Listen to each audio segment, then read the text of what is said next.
But majority of my life, I've done things that I love to do, and I love to just kind of surround myself with animals and be positive. And I've been all over the world doing amazing animal adventures. And so I've lived a really good life. But, my son said this, his name is Noah. He said, Dad, I don't want the adventure to stop. He said, you're the leader of that adventure. He said, I want to do it with you. Of course, I said, that may not be able to happen, but we can make sure that we're going to set that up for you so that you can do it. And maybe my wife as well. If the worst happens and I'm not here, is for him to take over the vlog and for him to travel and adventure and learn the things that I've learned my whole life. I've been so blessed with millions and millions of followers. It would be a wasted opportunity for me to not use my platform to help others. If I can bring a little bit of light or a little ray of hope to those people that are fighting alone, then I've got to do it. It's another purpose. It's another part to finish my legacy.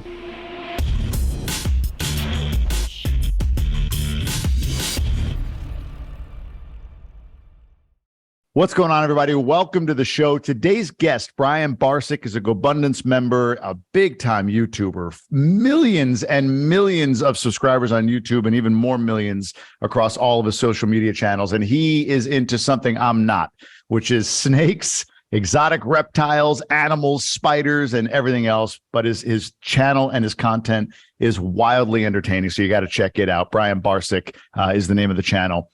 At the same time, Brian recently got some very, very heavy news about his health, related to pancreatic cancer. I believe you would call it late stage inoperable at this point. And he is working through that. So he and I talked about him coming on and talking about his story, what he's got going on, and kind of what the future holds for him. So Brian, man, thanks for doing this. I really appreciate it. No, I appreciate you guys so much. You don't even understand how much Gobundance has helped me with just mentoring and support. I think that it's such a great thing because we could talk freely. And there's no pity, there's no any of that. It's just like it's great. I obviously joined last year, and I will continue to be a part of this as long as I'm on this earth. Like you had mentioned, some troubling news came out, and it's an interesting thing, right? Because my life, I'd say in the last 3 years is when I finally felt like I figured it out, right? We all kind of struggle through life. I've always had one mission, and that mission was to get people to love animals, and that's been that way since I was a teenager. I've never done anything else with my life but this. But you kind of struggle through does this work? Does that work? Some things work, some things don't work. We've had great years, we've had terrible years, both financially and personally. But the last few years, it seems like I figured it out, right? It's everything was clicking, on all cylinders, and so many opportunities, and the future was so bright, so it was difficult to get the news, and just to back up to so you everyone that's listening understands. About 6 weeks ago or so, I'm feeling fine, and I just had a little bit of back pain, but it did not like muscle back pain, more like internal back pain, like maybe kidneys or something. Middle of the back, kind of middle low back, where your kidneys would be basically. Yeah. And I was getting some of that. So I initially thought hey, it's probably, kidney stone or something like that. So went to my doctor, then went to a urologist, and then ultimately went to the hospital to get a CT scan. And it fully expecting, even when the doctors were there, they were fully expecting just to see a kidney stone in my kidneys. And I'll never forget the moment. Obviously, it was the life-changing moment that the doctor came out and said, hey, your kidneys are clear, but unfortunately we see a mass in your pancreas, and so we're going to admit you to the hospital and run a whole bunch more tests. I then spent 4 days in the hospital running tests, and ultimately got diagnosed with pancreatic cancer. Which is listen, there's no cancer you want, right? But this is one of the ones you definitely don't want. And then to make matters even worse, over the coming weeks, I got the news that it was inoperable. And so basically, we're gearing up for treatment here over the next, couple weeks. I start treatment, and it's basically the treatment is to extend life as long as possible. But it's not a cure. right? So When you say extend life as long as possible, what is that duration? Have they given you a time frame? I mean, no one knows. It depends on how you react to treatment, but probably 12 to 18 months. Wow. Yeah. Wow. So What's the chances? What are the chances? If I'm sure you've talked about this, like what are the chances, at least from the doctor's perspective, of a recovery? I know you're going to go through chemo, shrink, remove. I mean, you mentioned it's inoperable, so maybe not. But what is the chances is there a chance of recovery? Is there even a sliver of a chance? I mean, I think there's always a sliver, but the doctors don't believe so, right? The doctors don't believe that there's a chance for recovery. Because of the tumor being encased in blood veins and arteries, even if the tumor shrinks exponentially, most likely will not be able to be operable. Even if the chemo works and we get a 60% shrinkage or something like that, probably still won't be able to get to the tumor, unfortunately. The idea is, and I don't want this podcast to be a bummer. I mean, we got lots to talk about. Yeah, we will. Yep. But I want people to know where I stand. What they're hoping is that I can tolerate the treatment and that doesn't completely destroy my life, which I hope it doesn't, because you want some quality of life, obviously, in the last, months of your life. And then hopefully the tumor will shrink enough to take away the pain. So if I can tolerate chemo and it shrinks the tumor enough to take away the pain, at least I'll be pain free for a while. And then hopefully, the chemo won't be too terribly bad, and I'll have some quality of life to spend with family and achieve the dreams that I want to achieve over the next, 12 to 18 months. And then you never know, we all know most of the people in Gobundance are 1%ers, and although I don't even know if they give me a 1% chance, anything can happen, anything can happen. Yeah. And although, I think anyone in my position goes down those dark thoughts, Of course. But at the same time, I'm trying to make the best of it, trying to stay as positive as I can. And we'll just take it a day at a time, that's what it is. But I think that, also, I know we'll talk about purpose. I think purpose is going to be a large part of my future. Yeah, that's a big piece. I want to. I mean, the question that's going to come up in a moment here is, we'll get into what you're doing now, why you're doing next, but I want it like the fluidity of where you are right now. So you said in the last 6 weeks, and we've been talking, you've gone from back pain to, this mass to, yes, this pancreatic cancer to, okay, we have a treatment plan to, actually new scan, upper lungs, no treatment. I mean, we have a treatment plan, but there's, you mentioned it's inoperable, and that was sort of the gut punch, right? That last one. And this was a week ago. So now you're on this, it's March 21st as we record. We're talking, when does chemo start? So I kind of been pushing it off. I don't know if it's the smartest thing, but I get what they call a port put in, which is what it's basically like an IV that will be in you permanently. That way they don't have to find a vein every single time you do chemo or take blood or whatever the case is. That goes in next Monday. And then the following Tuesday is when I start chemo. They wanted to go a little bit earlier, but why put it off? Why put it off? For me, it was I wanted a couple last weeks of as much normalcy as I could get. And we're going tomorrow. As a matter of fact, we're, myself, my wife, my son, and his girlfriend are going to a couple zoos. We're going to spend like a 2-day trip to some zoos, just, get away, try to get our mind off it, have that last like normal trip. And then we're going to this weekend head to Grand Rapids, where we have a place where my daughter lives and my grandson, and we're going to spend the weekend there. So we want to just do some normal things, because we don't know how we'll react to the treatment, right? It's a very heavy treatment. It's called Furfurenex. And it's about the heaviest chemo you can be on. And listen, my hopes are, and I've talked to a couple of people that have been on this medication, is that it's every 2 weeks. So it's not like every week or whatever, it's every 2 weeks. And my hopes is that, and what they hope, of course, is that I'll probably get my butt handed to me for 4 or 5 days. Yeah. And then hopefully I will slowly get better and maybe have 5 or 6 days of almost normalcy, before I have to do it all over again.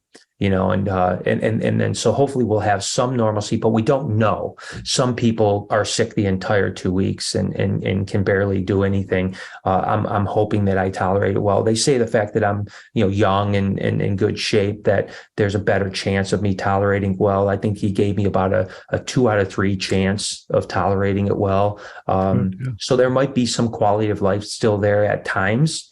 But we're going to take the last 2 weeks before we get going. What's the timeline if you opted not to do this? You're talking 12 to 18 months with chemo. Was there a consideration of not doing anything and just living it out? Yeah, I think that, everyone has to, think about that, right? And when I was sitting in the doctor's office, his name is Dr. Kwan. He was a surgeon, MD Anderson trained surgeon, best in the country as far as cancer treatment. And he told me, the tumor was encased with veins and that could not be operated. We had a talk, me and him had a talk about, what would you do? Would you walk away? And I think it was an interesting thing because he said, if I were you, I might walk away and just live it out. He said, with that said, I have a couple kids, blah, blah, blah, blah, blah. He had a couple kids, and he said him and his wife had talked about it. And he said, I would do the treatment to extend life. He said, extend life. So he said probably 6 months if I didn't do treatment. 6 months without. So you get to extend 6 months to a year, maybe more, depending on how you tolerate treatment. Yeah. Okay. Is this is just on the topic of pain? Is it preventable? Like pancreatic cancer seems like one of those things that just, it comes up when only when you feel pain. And at that point, often it's too late. Is there a way, have you learned? I don't know if that question come up, like, how could I have prevented this? Is there a way for anybody to learn from this? Yeah, unfortunately, unless you get a scan, which some people do, some people get a yearly scan. I think a lot of insurance probably wouldn't cover it, but you could. And certainly if, this is probably going on for 5-6 years, if 4 years ago, I would have went in for a kidney scan, let's say, and they would have saw it, it would have probably been a completely different situation. I would have probably been stage 1 and, operable and probably with a relatively decent success rate. But yeah, that's why they call it the silent cancer, is because, there's no, there are other, like people can get treated, or tested for colon cancer, prostate cancer, all kinds of stuff, just through simple blood tests. This one you can't. There's no test at this moment that would give that ability to know if you have it or don't have it or prevent it. And it's weird because, I don't have any history of cancer in my family at all. I'm, like I said, a very healthy guy other than this. Never really had health issues my entire life. So it was definitely a gut punch. And, but, like I said, now I've got to, pivot to what am I going to do with those last 12 or 18 months? Like how am I going to spend it? I mean, obviously family, friends are the utmost important, but also legacy. And also, very quickly you shift your focus to how do I make sure my family is going to be okay without me? Like how do I make sure that I make the decisions that they can, because listen, we have several businesses, I think 12 businesses total, most of which are smaller businesses, but 3 pretty major businesses that are all, decent businesses. But, I am the lead on all of them, right? I'm the guy that makes decisions. I'm the guy that, steers the ship.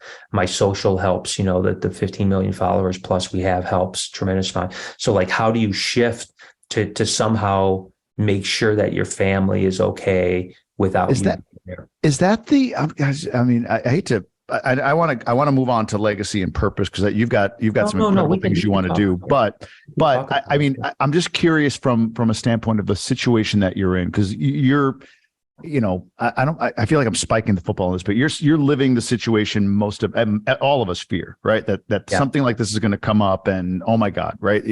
Like you said, you're in your prime, both age-wise, both, family-wise, and also in your prime as far as the last 3 years have been so like aligned, like, man, we've hit it exactly where I want to be, the lane I want to be in. I know how much you love creating content. Like you talk about it.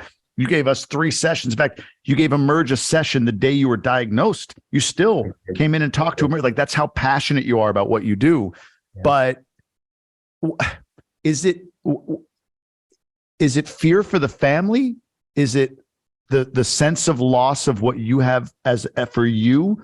What is it that you mentioned about, you want to secure your family? Like, where is the focus at this when you get the diagnosis that you do? Is it woe is me, a bit more pity, like, oh my God, why me? Or is it I gotta make sure my family is taken care of, and then I spend every waking hour I can with them? Like, is it about the family? Is it about you? I don't know if that makes sense, but it does make sense. I think the first day I cried a lot. I felt sorry for myself a lot.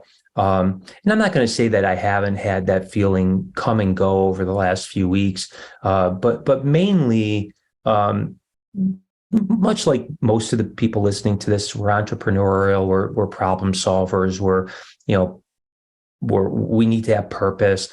So, like the first thing that happened was I went from woe is me to, okay, I need to find the best doctors. Yeah. And how do I do this? And I reached out to U of M and Henry Ford, and at the time, MD Anderson. Unfortunately, I found out later that I couldn't be treated at MD Anderson because my insurance would only cover in-state, which I have Blue Cross Blue Shield. I mean, it's a good thing, but who would have thought that you needed to pay extra to get treated out of state? No right. But the good news is that Michigan has a tremendous community for cancer, and as I've went to a few different places now to get different opinions. They've all came back with the exact same opinion, and so I've decided to go with Henry Ford. So I think that because it's a little bit closer. I actually have a cousin that works on the oncology ward there. So when I've been there, it's a very nice facility, and they treat me like family there because of my cousin Nikki. And it's, so I think I'll be the most comfortable there. But my point is that, you go from like, woe is me to problem solving. How can I get the best doctors, best treatment, the best options, best chance? And then after that, as the news kind of rolls in, the shift goes to, okay, I'm not giving up at all, right? The first thing is that, I know that there's a chance, albeit very, very, very slim, that I might survive. Yeah. But it does happen. I mean, it's a long shot, maybe 1 in 1,000. But the other thing is that, those odds of 12 to 18 months, those are odds of, people that aren't as young, aren't as healthy. Those are odds of people that may have caught it where, it hasn't spread throughout my body right now, which is really good. It's basically stayed localized, just inoperable. So then the focus does shift to, I've got to make sure my son understands how to help and take over the business and help his mother, who runs the business with me. The business is with me. Even the social side, my son is in almost every video, as well as some of my other crew. Obviously, there's going to be times where I'm not going to be in the video over the short term because of treatment, and potentially long term, I may not be in the videos at all, obviously, because I might be gone. And so, like, how do you transition so that the social's still there? It still creates revenue. It still creates drive to everything, but also, it doesn't feel inauthentic and not genuine, this transition. So we've talked, I mean, my team, my family have had unbelievably candid talks, right? Like I don't want to candy coat this and pretend. Like I said, I'm not giving up hope, but I realize that I have to prepare for the future, and that preparing is doing everything I can do to make sure that my family is set, when I'm gone, and that they can handle things. And so, that's where it is. So I try very little woe is me. I mean, there's times where I'm like, wow, this is a nightmare. Like, I can't believe that this is like, I can't believe this is it's almost like I feel like I'm going to wake up and it's all going to be a dream. But it's not. And so, you shift to that. Wow. Okay. One last question on this, then I want to talk about, I'm really curious why you're still creating content. We'll get into that. But on the topic of doing all you can, I think I saw you speak to this in one of your blogs. But options like naturopath, diet modification? Like, is that something that is in conjunction with that you're looking at doing? Like, I'm just kind of curious. I mean, chemo makes sense. And you're going to go through, like you said, you're going to go through some really, really trying times, but thankfully you're a healthy guy and hopefully you can have that 5 or 6 day bounce back. But have you been convinced in any way of other options that may not be traditional that you can use to either supplement or replace some level of treatment to potentially make that slim chance a little bit broader?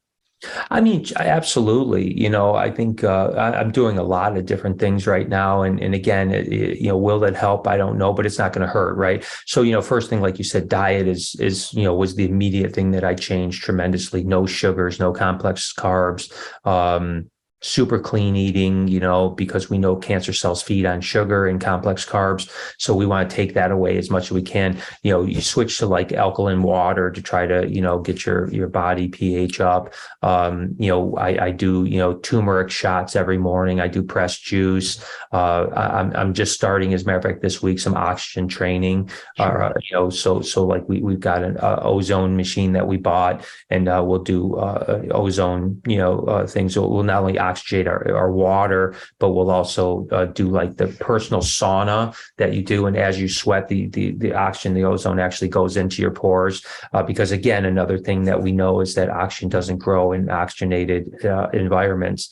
So, and then there's a whole bunch of other little things. Now, I will say, I talked to a friend of mine. Her name is Kathy, and she went through breast cancer. She's, thankfully cancer-free right now. But she was the first person I talked to outside my family because she had went through it, and she's a very good friend of mine. And she said it, and boy, was she right. She said, everyone's going to have a cure, right? And so it's really, really, really overwhelming. And everyone's doing it out of love, right? Sure. Everyone's doing it out of love, but everyone has you got to take this seaweed capsule. You've got to do this tea. You've got to do this and this and that. And so there's thousands of things coming at you. I have talked with one of the Gobundance naturopaths, and I'm going to be working with him as well. So why not, right? Why not? I mean, it's like, even if some of these things just help me through treatment more and maybe slow down the progression, and then you never know, I mean, I've always been a guy that's attacked everything on as many facets as I can. You know what I mean? Yeah. I'm not going to just take one road. I will say that a lot of people, were really trying to, even the ozone guy that I bought this, he was really trying to talk me out of chemo. He was like, you need to just go with this ozone. It's going to cure it. And I said, this is the thing, dude. I said, chemo gives me longer chance of life. Yeah. I said, if I spend the next 3 months doing your ozone and then it's spread everywhere and now I only have 3 months to live, I'm not going to be so happy, So like, it's really easy. And I will say, interestingly enough, I was the guy that, prior to this said I would probably never do chemo. And then you get into this position and you start thinking like, and I know we'll talk about this in a little bit, but we talk about legacy and you talk about purpose and stuff like that. And you think like, I need time, time to concrete that legacy. And so if that's 6 months, 12 months, 18 months longer than I would have without it. And you got to remember, it's not just 18 months. It's, a part of those months, you're still going to be pretty good. When they say 6 months, if I don't do chemo, the last 3 months, I'm not going to be functioning, right? The last 3 months, I'm going to be. Not like all of a sudden the switch turns off, right? No, exactly. Yeah, it's not like I'm good and then all of a sudden I die. It's like, I mean, it's a rapid decline where, I mean, the doctor, trust me, he spelled it out and it was not pretty. It was not what you wanted to hear when he said how the end will come. But again, I mean, I've watched documentaries, and people have sent me a lot of YouTube videos of people that have been cured that said, we're actually in worse case than I am, like already have metastasized and was out throughout their entire body, and they were given no chance at all. And then all of a sudden somehow they got through it. And they did go through traditional chemo treatments and radiation and stuff like that. And then all of a sudden, the miraculous happened. Like, wow, we didn't expect these tumors to go away, but they did. Sure. So is it possible? Sure, it's possible. And that's what I'm going to try for. But in the meantime, I'm going to try to get as many months of positive things to put myself keep myself, listen, the other thing, like you said, I got diagnosed about 3 hours before we did a podcast together. Yeah. Uh, Yeah. and I have not missed a day of work yet. I mean, I Well, haven't let's talk about that. Why? Like, I see that. Like, I'm literally, I follow your channel, and we have talked, and I hear, you getting this diagnosis, and then, oh my God, it's inoperable. And then, like, an hour later, there's a new vlog out in the same shirt that we just, like, you just filmed it. You know what I mean? Like, you just are, what, not an hour, but a few hours later. Like, why? What is it that's like? Part of me is saying 18 months, 2 years, whatever it is. Maybe you get more, but like, at this point, is it not just go travel, go do things with your family, stop working, like, just put it all down? What is it that's keeping you, like, let's talk about purpose. Let's talk about that legacy. Like, what is it? Why do you continue to make vlogs daily that are not about your cancer necessarily, right? Like, you got some giant friggin' python wrapped around your neck and a weird thing crawling on you. Like, why still do it as opposed to just, I'm going to be fully focused on the family right now? I think that for me, if I walked away from my normal life, I would feel like I was giving up, right? And what you have to remember about me personally is that I've done nothing but the things I've wanted to do my whole life, right? I've never worked a job that I hated. I shouldn't say that when I was younger, probably in my teens, but for the most part, the majority of my life, I've done things that I love to do. And I love to just kind of surround myself with animals and be positive and travel. I have traveled the world. I've been all over the world, doing amazing animal adventures and seeing sights and being in places that are amazing. And so I've lived a really good life, much bigger, much more insane life than almost anybody that I know. But my son said this, his name is Noah. And he said, Dad, I don't want the adventure to stop. He said, you're the leader of that adventure. He said, you always know the contact to get a hold of, to do this and to do that. And everywhere we go, we do something super amazing and super impressive. And he's like, I don't want that. And so that's another purpose, right? It's like, now I told him that, over the next 12 to 18 months, I want to go through every contact I have and share not only with him, like, the contact, but what that contact can do, whether it's a guy in, Accra, Ghana, West Africa or South America or Australia. I want him to be able to keep that, that going. And the idea would be to if the worst happens and I'm not here, is for him to take over the vlog and for him to travel and adventure and learn the things that I've learned my whole life and live that. I don't want him to live in my shadow. He came to me with it. He was like, I want to do this, and I said, of course, and it was emotional because he said, I want to do it with you. And of course, I said, that may not be able to happen, but we can make sure that we're going to set that up for you so that you can do it. And maybe my wife as well, like, maybe the two of them can adventure around the world and do amazing things and vlog and do all that type of stuff. And so, yeah, so that's, so purpose is important for me. And I talked to some other survivors. Now, granted, I know that, other survivors of maybe other more, beatable cancers are a little bit different, but they told me, like, try to live as normal as you can for as long as you can, and I listen, I thought a lot about it, like, obviously I'm going to be tethered with treatment of, every 2 weeks and maybe part of those weeks. But I hope, I've told Lori this, like, let's say I tolerate really well and a week, every other week, I feel good and it's predictable. That doesn't mean that we can't split for a week, you know what I mean? And go do something amazing and knowing that, hey, good chances are I'm going to feel good for this week. So let's go ahead and have that plan and let's go do some things. Do I think I'm going to be flying to Australia? Probably not, but I can still do a lot of other adventures that are really great that we can do in the meantime. That'll be great. So, but yeah, I mean, and then there's, another thing about, let's say, vlogging every day. And like you said, some days are not going to have a mention of cancer. Other days we'll talk about where we're at with it. But I think that there's also, I've been so blessed with millions and millions of followers that I feel like it would be a wasted opportunity for me to not use my platform to help others, right? You know what I mean? Because this is the thing. I'm blessed, right? I'm blessed beyond belief. I've got a great family. I've got a great crew. I've got a great support staff. I've got millions and millions of people that follow me, and it's unbelievable, the outpouring of love I get every single day. There are people, and I've come across a couple of them over the last month that are fighting these battles alone, and I can't imagine that battle that I'm facing now and having nobody, so I've been, does it suck? Yes, but man, could it be worse? Sure. It could be worse. And so for me, if I can bring a little a little bit of light, a little ray of light or a little ray of hope to those people that are fighting alone, then I've got to do it. I've got to do it. It's another purpose. It's another part to finish my legacy. Yeah. Yeah.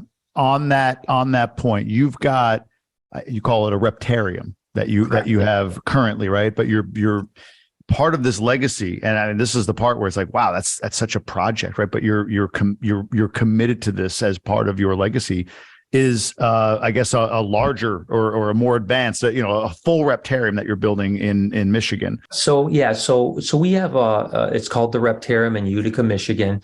It's about 6,000 square foot reptiles, and it's a very unique place because it's very hands-on. It's very hands-on, and so when kids and families come in, they can hold giant snakes, they can hold alligators, they can hold lizards, they can feed stuff. It's like nothing. We created something that was no one had ever created before, right? Like there are a handful of reptile zoos in the country, but all the stuff is behind the glass.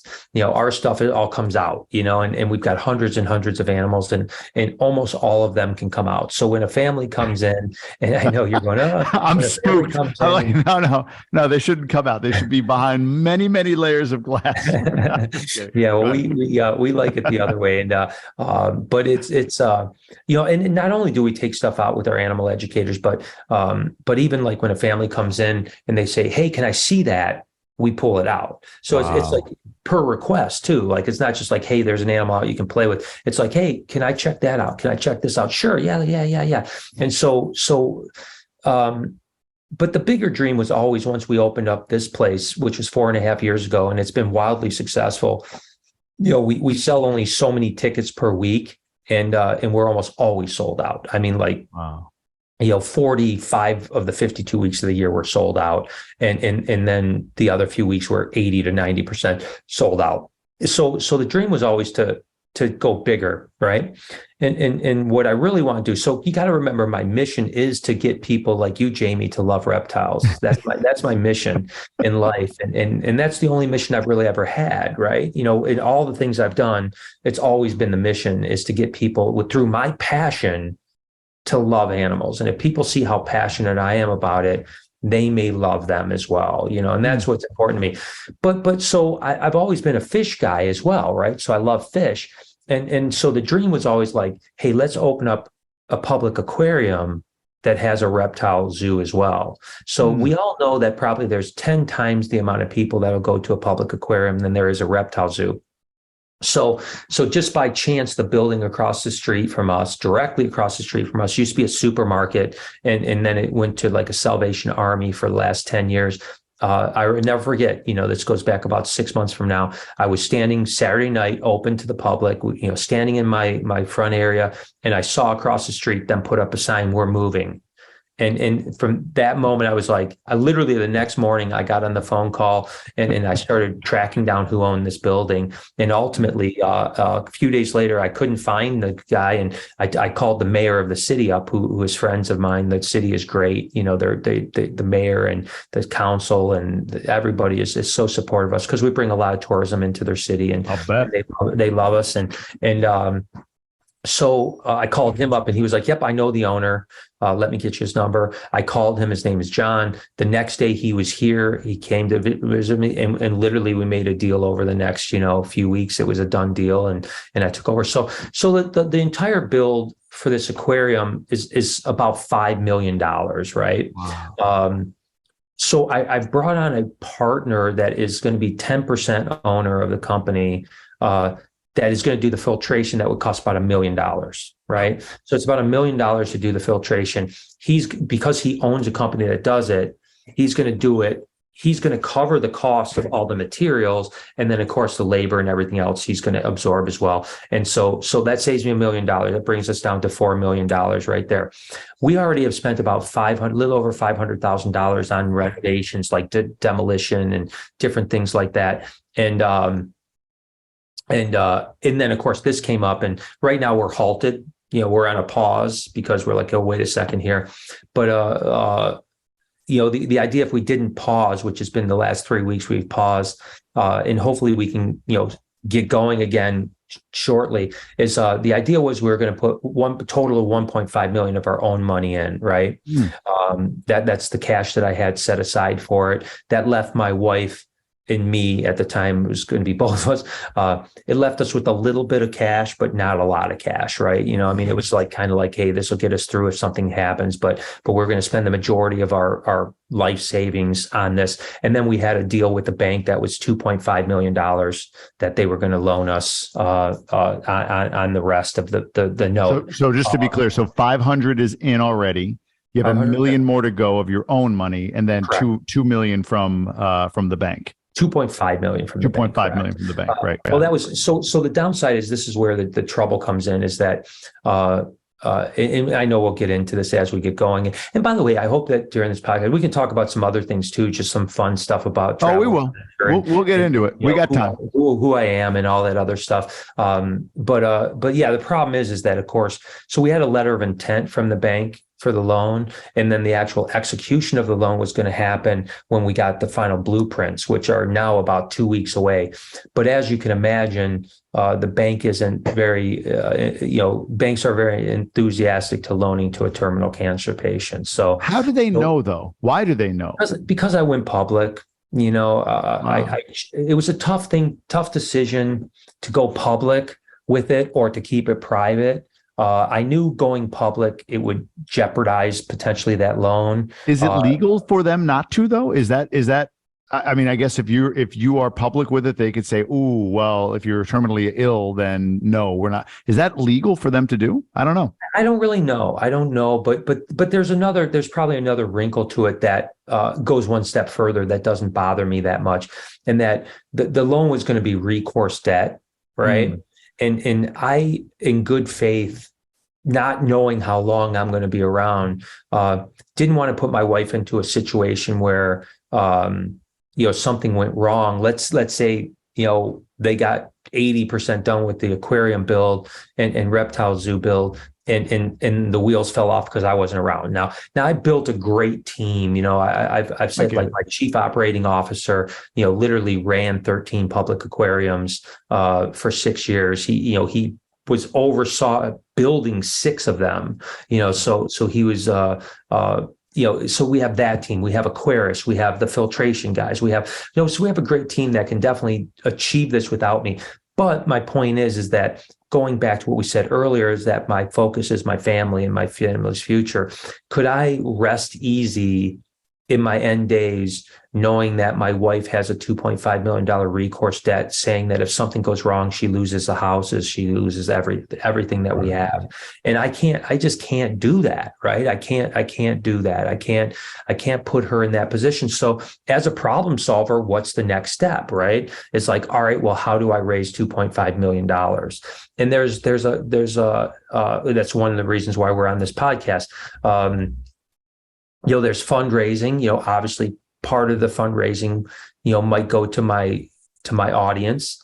But you got to remember, even though I have millions of people that follow me, and everyone goes like, well, if you've got millions of people, even if everyone gave $1, 99% of people aren't going to give anything, right? Not even $1. And then there's going to be some people that give $20, some people give $50, $100, the rare $500 things. Like, it's hard to get to 2.5 million that way, but you can maybe get a little bit there. And we've considered it, and we may launch that. We're still on the fence about it. Why? So I know there'll be some negative backlash. Why do you know that? Or do you assume that? You're right. I do assume that. I don't know that. The negative backlash I fear is that, people look at me as like I'm trying to be opportunistic in a very bad situation where I'm sick and now I'm taking, like, oh, poor me, give me money type of thing. And I think that, like, I've said this, like, if I'm in someone else's shoes and a Gobundance brother or a friend or whatever, I don't think twice about writing a $50,000 check. You know what I mean? Like, not even twice. But you got to remember, the internet is a pretty scary place. Yeah, but is that are those the people that there's a couple things. One, like, listen, if who do I follow? Like, you have. Let me tell you this story. Do you know who Dr. John DeMartini is? Yes. Okay. I follow his stuff. I love John. He actually came on and did a podcast with me, about a year and a half ago. And I enrolled in one of his retreats. It was like $1,000, right? Like a weekend retreat. And then I couldn't make it.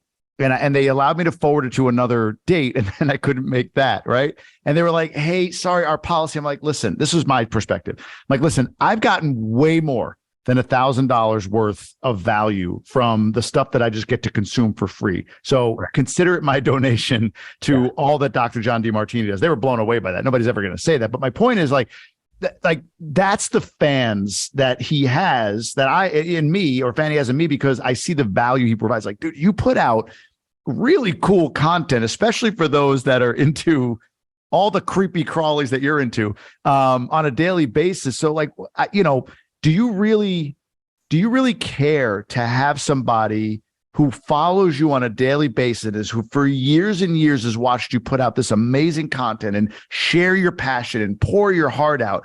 If somebody's going to come along and say, oh, because now you have terminal cancer and you're trying to cement your legacy and secure your wife, you sicken me. Do you really even want that person? You know what I mean? Like, no, I don't know. No, I mean, obviously you don't. And I guess what it comes down to is, like, I think 99% of people will fall in your boat, where it's like, yeah. So who gives a fuck about that 1%? The 1% is, it's noise that I don't want to hear at this time, right? You know what I mean? It's noise that you want to, the one thing I know, and I've really lived my life this way, not just now, but through my entire life, is positivity, right? Try to be positive, and I want positivity. So I just worry about that 1% noise, will that drag me down at all, And I don't think it will. And that's why we're considering doing it. I don't think you'll hear it. Yeah, I might not, it might be, great, but I think that we're considering doing it more. But I think that realistically, so like I was telling you, it's like you start thinking about fundraising. How do I come up with money? Different ways. I think that realistically, it depends how viral it goes, right? Like if like people really get like behind it, and I think I could raise $300,000-$400,000 on a general GoFundMe, because these people, because again, the people that are watching me don't have a lot of money. I mean, there might be closet millionaires in my viewership that I don't even know about. I'm sure there is, actually, but whether or not they step up, I don't know. So I have to think about it on this multifaceted, much like I did with my health. Like, how do I attack this multifaceted? And then it's like, all right, I can raise money here, I can raise money here, I can raise money here, and then try to put all of that together. And part of me thinks like, wow, $2.5 million is a lot of money to raise. But then I think about it, and it's like, it's really not that much money. You know what I mean? It's especially because I know I do have a couple people that are wealthy that I've already talked to that, are going to probably step up and give me like a couple $100,000 as a sponsorship. It's a donation. It's write off. They can sponsor an exhibit. They can sponsor something. They can write it off. And so we have a couple chunks coming that will help a tremendous amount. I think that, like, my wealthiest friends, I'll be able to raise somewhere between $600,000 and $1 million, depending on how things fall. So that takes almost half right there, and then if I do this general and it does well, and it does 300,000-400,000, which would be amazing if it did, now we're getting to the point where, all right, well, we're 1.2 million away or whatever. We're getting closer and closer. So, and then you just, you got to figure out how to do it. And again, it's, I guess that's the thing I keep telling people that have asked me. It's like, I'm not going to benefit from this, right? I'm probably not even going to see the aquarium turn a profit, potentially, unless I'm very lucky. Just legacy. Right. It's about legacy. And it's about, again, we see how many people, tens of thousands of people a year come through our reptile zoo. And you see how it impacts people's lives. Like kids smiling, families just having a great time. And I know that those tens of thousands of people are going to turn into hundreds of thousands of people in the new place, right? We estimate that we'll probably do somewhere in about the 300,000 people a year through the door number at the place. That's based on all our research. And again, Chuck bringing his 13 aquariums across the country, which are similar size to this, and how we do. And as a matter of fact, one of the guys that's going to come on to help me works at a public aquarium, the only other public aquarium in the Detroit area. And like, I'll give you an example. This last Saturday, they had 3,000 tickets sold for one day. And it's just about the same size as this place that I'm building. And they were sold out. I mean, like literally, ironically enough, my grandson and daughter were in town, and we went to the mall because I was going to take them to that aquarium, and they were not accepted. Like if you didn't have prepaid tickets, you couldn't get in. Even if you're you? Yeah, well, I could have called my buddy and got in, but I just wasn't going to do that. But my point is that, hundreds of thousands of people a year for decades to come, that's millions and millions of people will reach over the decades.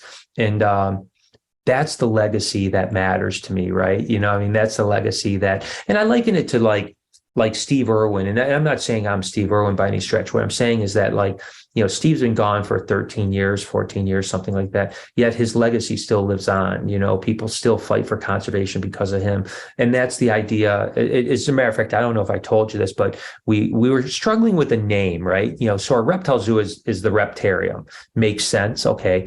You want to have aquarium in the title of a new place. So it was going to be like, originally, literally it was going to be so simple. I was just going to call it the Aquarium and Reptarium.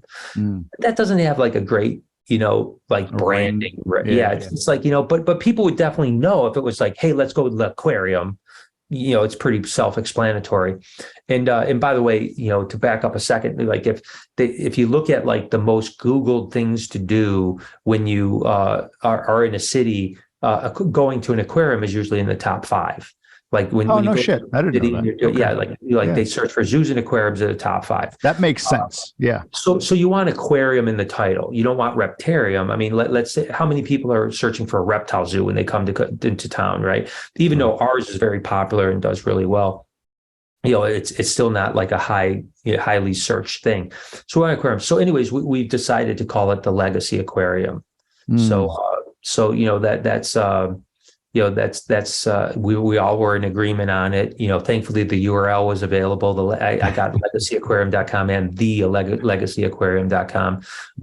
So that's going to be the future. And so now it's just, I guess I've switched my purpose in life to how do I raise the money? How do I fulfill this dream? And how do I set my family up to where they're okay when I'm gone? And we're going to put, listen, anybody that's in Gobundance, Emerge, Women's Gobundance, Elite Champion, whatever that's listening to this, and we're going to get this. We're going to put all the muscle of Gobundance behind this. We're going to, raise as much money as we possibly can.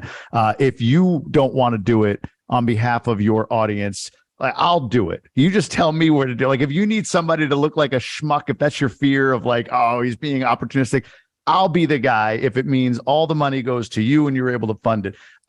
Whatever. I really, really hope you reconsider. Again, it's your legacy, how you feel about it. I just don't really believe you're ever going to hear any noise from anybody. And those that are turned off by you raising money for a project that I mean, if anybody watches a minute of your video or talks to you for 30 seconds, there is zero selfishness in your aura, in your being, in your body. You just don't have it. Like I said to you, like, dude, aren't you tight with Mr. Beast and some of these other guys? You're like, yeah, look, they got their things. And I'm like, my God, man, like, yes, they do, but this is life or death for you literally at this point. But that's just how giving a spirit you have. I would be shocked if you heard any noise. If anyone's turned off, they're just not going to say anything. They're just not going to donate. That's what they'll do with it. But no one would ever blame you that's in their right mind for doing what you're doing. To be honest with you, my bigger thing, if I'm in your shoes, and I wonder if you thought, like, what if you raise 1.8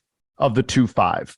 What happens? Are you able to complete the project? Or is it like, is that a worry for you? Like, well, if I don't get all of it, then I got to figure out a way to give it all back. Like, how does that look for you? So yeah, like you said, multifaceted, right? You know, the goal would be to raise it all. If I can't raise it all, the second thing is two different options.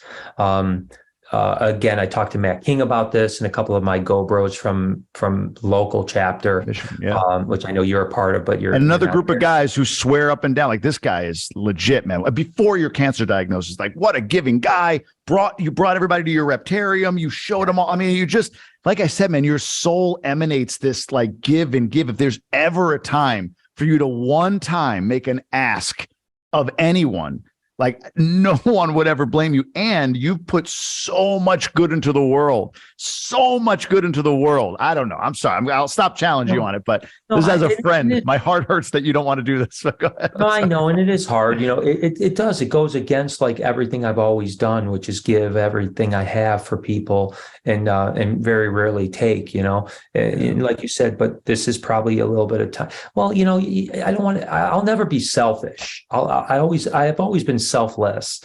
And so I think I'll continue that. But, you know, like you said, there's probably some asks I need right now that I don't want to. Like, I've made some calls to friends that I didn't want to make. I'll continue to make some calls to friends that I don't want to make. But you know, now I've got a greater good, right? But so anyways, let's say I come $800,000 short. Yeah.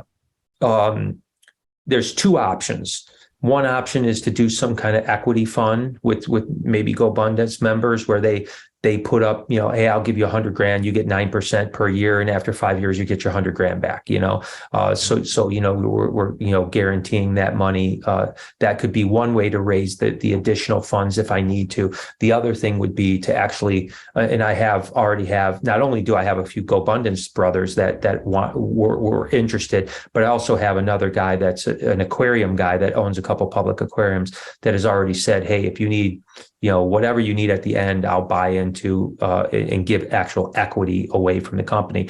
Now, obviously, that is the thing I don't want to do, because I don't want to give my wife's equity away to the company. I want her to be in as good a shoes as she possibly can. But if you know, yes, it's not like if I raise 1.5, 1.7, 1.9, 2 million, I just go, okay, can't get the project done, and now I got to give all the money back. No, it's going to get, if I can raise enough. If this is the problem, if I raise $500,000, then it's going to be difficult. Sure. You know, because now I either have to really give equity away. You're going to raise the whole thing, man. I don't have any doubt that you're going to raise the whole thing. You know, and to your point, you know, how dare you want to support your wife in the event that the worst comes true? You know what I mean? Like, it's just, it sounds silly to me. Like, you are absolutely there. If there's ever a time to justify the request, the humble request of millions of fans that have said, hey, man, we love what you do. Thank you so much for all you do. You know, $5 or $10 at a time, you know, I don't know. I think it'll I'll stop harping. No. I don't disagree with you. And we are leaning towards that direction. A week ago, I was completely against it. I know you were. Yeah. Now I'm leaning more towards it. I will say there was a reptile event that happened this last weekend. Chicago, one of the biggest reptile shows in Chicago. I told you. And they raised together. They raised $77,000 for me. But with the thing that was really just absolutely, and by the way, I literally cried for hours when this happened because it was so emotional to me. They literally sold just rubber bracelets that said Brian Strong on it. And the one went for $57,000 for a bracelet. Oh man. So, That's amazing. so, and, I think the thing that was so emotional for me with that, and even now I'm welling up a little bit, is, that came from my community, right? It's like the people that I love, because all I've cared about is reptiles and animals, and for my community to pay $57,000 for a wristband, showed me how much they loved me, and then they raised an additional $20,000 selling those wristbands for $20 a piece. So they sold, 1,000 wristbands for $20 a piece. And that's still going. That campaign is still going after, so too. And they want to continue that going. But so that helps too. That brings that 2.5 down to 2.4, so, but the thing is, Jamie, is like, again, I started this project when I was healthy. Yeah. And man, I tell you, I could smell and taste and feel what it was going to be like when it was done, and I think that's the other thing that we talked about, and certainly at our Gobundance meeting last month, which, by the way, was one of the most amazing meetings I've ever been to, because it was so selfless of them. They spent 3.5 hours, rather than talking about anything of their issues and stuff like that, which we usually go around the table. What do you got going on? They spent 3.5 hours just talking about me and what I should do and how they can help. And it was such a beautiful thing. I left there feeling so much love. But I think at the end of the day, everyone agreed. I started the day with the question, do I go forward with this aquarium? Yeah. And after talking for 3.5 hours, everyone took a vote, and there wasn't one arm that didn't go up saying you need to go forward with this. It's a purpose. It's a legacy. It's also something where, I'll be honest, I don't know what's going to happen in the future. I have no idea. No one does. I don't know what's going to happen with treatment and all the other things, but I can tell you this much. I really, truly believe I will live longer because of this project. Yeah. Because I'll have purpose. I'll have, on the days that I'm really sick, I'm going to think of, I can't wait to get better so I can go see what progress was made this week, and I know that I think if I have a concern, being honest, and I don't think I haven't even told my wife this, is that my bigger concern is, like, let's say this project takes us, it should only take us about 6-7 months from because we're already a month and we've done the demo. So we're a month and a half into it. The whole project we thought would take 7 or 8 months, which is a big thing. There's a lot to do, but with all the moving parts and all the people that are involved, it can go pretty quick. My bigger concern is, like, that I think it's going to keep me going. What happens when it's done? You know what I mean? Like, when it's done, will I have felt like, all right, I achieved what I wanted to achieve, and will there be a little bit of will that leaves me at that point? At that point, I'm hoping that I can be in a good enough shape where then maybe I can go, all right, I achieved my legacy. I achieved the thing that I wanted to do my whole life. And this is going to be here forever. The legacy aquarium is going to be here for, decades to come, as long as we run things, which I have a great crew that believes in everything I believe in. I often liken it to Walt Disney, right? Like, Disney is still, and I'm a huge Disney guy, because I love what he stood for, right? Like, he had a vision. And ironically enough, it was bittersweet when we, like, this was before I was diagnosed. I realized that I'm 53. Walt Disney was 53 when he opened up Disneyland. Yeah. And I thought to myself, like, I'm in the start of Disney. Now I'm going to do Disney for animals and experiences, but now I have to look and say, Disney's been gone. Walt Disney's been gone a long time, but yet his vision is still the same, right? They believe the same thing that they did when he was alive: attention to detail, making people happy. I always say, you go to Disney World or Disneyland, and it's the only place in the world that you go that extracts every dollar they can from you, and you leave happy. Yeah. Right. You know what I mean? Like, you just leave there and you're like, I just spent $500 today and I got nothing, but you're like, I can't wait to go back tomorrow. and we don't want to do that as far as extracting money. But what I'm saying is that I know what you meant. what I'm saying is that the vision and every single person, as a matter of fact, I had some friends from the UK here yesterday, in Canada, and actually California as well, and Minnesota. And that's what they said. It was the first time they were ever here, and they spent a couple of days with us. And they said that it is insane how good your crew is.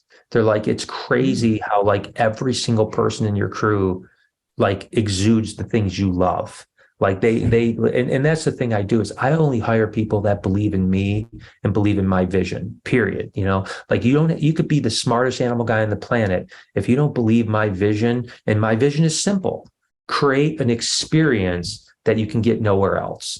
So now at the Reptarium, it's about handling animals, feeding alligators, feeding giant lizards, doing things that you can't do anywhere else. Literally a 3-year-old girl can feed an alligator, here at the Reptarium. You mean she can actually feed it, not that she is the feed. No, we're not feeding her off. Yeah, we're not feeding her off.